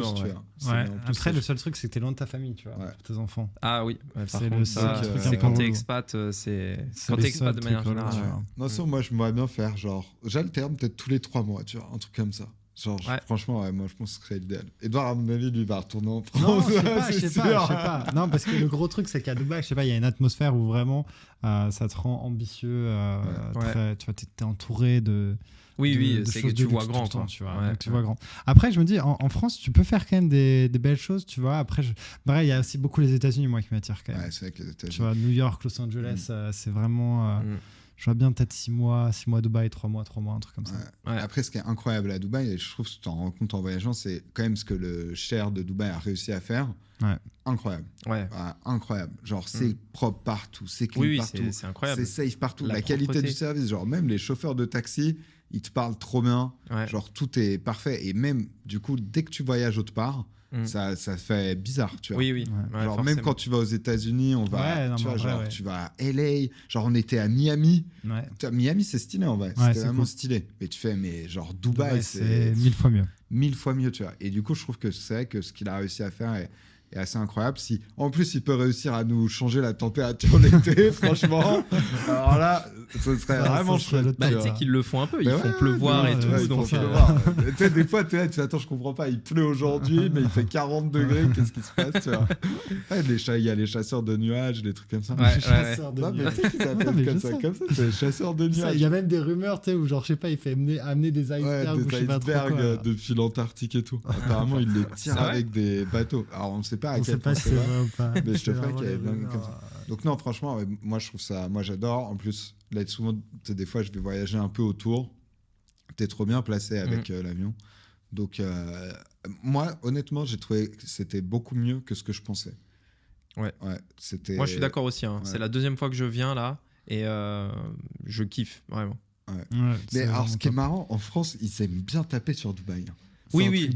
Genre, vraiment. Hier, j'ai revu, genre, c'est une série française qui vient de sortir, ça s'appelle La Fièvre. Épisode 3. Genre, tu sais, c'est vraiment genre, ils vont à Dubaï, là, genre, t'as un footballeur français. Alors, ils prennent le footballeur français. Il a fait de la grosse merde en France. Il faut qu'il se mette un peu au vert. Il va à Dubaï. Il va à Dubaï. Et du coup, t'as une journaliste, elle essaie de retrouver dans quel hôtel il va. Du coup, ils font une scène où la fille, elle va à Dubaï. Et elle trouve des influenceuses dans un restaurant. Et tu sais, genre les influenceuses beauté et tout. Ah oui, le cliché. Le cliché. Genre dans toutes les petites séries françaises, un petit peu. Genre, tu sais, genre quand je regardais la d'Argent et 200. à Dubaï, ça boum, boum, boum, boum, ça clash. Mais après, normal, tu vois, je pense s'ils donnent une trop bonne image, après, à trop de gens, ils vont vouloir. Ouais, non, mais c'est clair. Ouais, c'est Alors sûr. qu'il y a quand même beaucoup d'entrepreneurs très très chauds quand même. Le niveau ouais, ici des incroyable. mecs sont. Et puis en vrai, en plus, quand on sort un peu des Français, surtout quand on va vers les Anglais, on se rend compte que les mecs, y a les mecs qui sont trop Ouais, c'est forts. un niveau de ouf. C'est là, vraiment ouais. un autre niveau d'entrepreneuriat et tout. Ouais, t'as c'est- même des mecs comme Baker, tu vois, qui c'est Alex Baker, Ouais, le mec qui a créé Aeros. Il va bouger à Dubaï, hein. Il a bougé à Dubaï. Hein. Ok, Je sais pas d'accord. s'il l'a bougé ou Je il crois va qu'il bouger. l'a bougé, non? Il a bougé peut-être, ouais, je sais pas. Ouais. Donc, Oui, t'as Iman Gadzhi, Gadzhi. t'as Alex Baker. Ouais, non, enfin, tu si vois, genre, demain. t'as ouais. des gars, ils sont. T'as des mecs pas connus du tout. T'as des mecs pas connus, tu sais, genre Ah ouais. Picla et tout, genre. C'est des mecs genre underground. Et genre, Ça, c'est trop marrant, genre, vraiment, l'histoire, elle est trop marrante. c'est vraiment genre, on est à un des plus beaux, plus bels hôtels. Enfin, non, pas un des plus bels hôtels, mais un très bel hôtel de la marina. Ça s'appelle Address Beach. Où vivait Iman Gadzhi. Où vivait Iman Ok. Gadzhi. On va manger au restaurant et tout avec Quentin et un autre pote et tout. Et là, on sort. Je regarde sur ma gauche. Je vois un mec, genre, il a 30 ans, tu vois. Il sort d'une Bugatti, tu vois. Ouais. Il sort d'une Bugatti. Il sort avec une meuf et tout, elle est trop belle et tout. Et je me dis, attends, le mec là, il a 30 ans, il a sa Bugatti, il doit habiter à Address Beach. Je comprends pas. Soit c'est un héritier, soit le mec, il est beaucoup trop fort et tout. Et donc, du coup, cette image, elle me reste grave dans la tête, tu vois. Et il y a pas très longtemps, en fait, je découvre que ce mec s'appelle Raoul Picla. Et en fait, genre, Raoul Picla, c'est le mec qui est derrière les plus gros infopreneurs allemands, tu vois. Je sais pas si tu connais Allemand, un peu ok. la scène des infopreneurs allemands. Mais en J'en gros, connais un, c'est Oui, c'est-à-dire que ça m'intéresse pas trop. Ah il est un peu, Ouais, c'est vraiment faut le vouloir. Tu vois. Tu fais ça. De ouf. Et le pire, c'est que j'en connais un, il s'appelle Chris, je crois, ou un truc comme ça. Est-ce que c'est un vieux un peu ou pas? Non, jeune. Non, c'est un jeune. Ouais, mais enfin bref. En gros, t'en as plusieurs. En gros, les plus gros, c'est les frères Baulich, tu vois. Ok. C'est vraiment des mecs qui font 40 millions par an, tu vois, En Allemagne en Allemagne. Que en Putain, Allemagne. c'est ouf. Parce qu'en plus, genre, la C'est-à-dire, scène mais même en infopreneur, France, on n'a pas ça. Ouais, on n'a pas ça. on n'a pas ça. On n'a pas. On n'a pas. C'est Mais en ouf. Allemagne, ils ont. Parce qu'ils ont Raoul Picla En derrière. fait, c'est ça. Non, mais en vrai, très impressionnant ce qu'ils ont fait, les frères Baulich. Et genre, il y en a 3 autres. C'est genre, il est derrière, genre, j'ai l'impression, le top 3, 4, 5, tu vois, des Ok. gros infopreneurs allemands. Sachant que le marché de l'infopreneuriat là-bas, il est hyper développé. Genre, apparemment, leurs produits sont hyper qualité. Genre, le business en Allemagne, c'est hyper strict et tout. Ouais.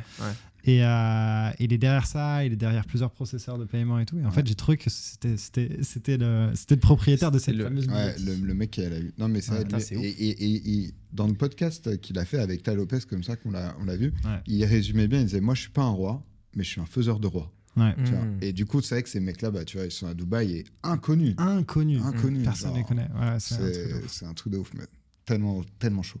Tellement chaud. Mais ça vous inspire du coup à Dubaï? Moi, c'est un truc aussi Ouais. qui pourrait me convaincre, entre guillemets. Ouais. Tu vois. Le fait d'être avec des A-play, enfin vraiment Ouais, des mecs ouais, qui sont ouais. vraiment hauts, quoi. Bah, quand tu vois le mec sortir de ta Bugatti, je suis attends, pourquoi moi j'avais pas une aussi? Moi, je pensais vraiment que c'était un héritier. Ouais, moi Ouais, je tu sais, pense- moi, à chaque fois que je Bah, vois t'as un mec toujours qui ce est- truc au fond de toi. Ouais, parce que ouais, la c'est ça. majorité des jeunes, tu vois, surtout quand ils sont jeunes, quand ils ont de l'argent, Mm. c'est quand même des héritiers. Tu vois. Les autres, sinon, on voit un peu qui ils sont. Et là, je fais putain, merde, quand même, Inconnu le mec. inconnu. Ah, Donc, c'est vrai que ça te fait un truc, tu fais. Ah, tu te sens un peu nul. Moi, tu Ouais. vois, je te vois que ça me fait ça. Là, quand genre j'étais en face du CMO de Tai Lopez, tu vois, l'ex-CMO, le mec, genre mon âge, 32 ans, et le gars, il pèse 60 millions, tu fais merde, quoi. Tu vois, Ouais. genre, il est. T'as loupé ta vie. Genre, T'as loupé vraiment. un truc là. Ouais, Donc, c'est ouf. Ouais. ouais.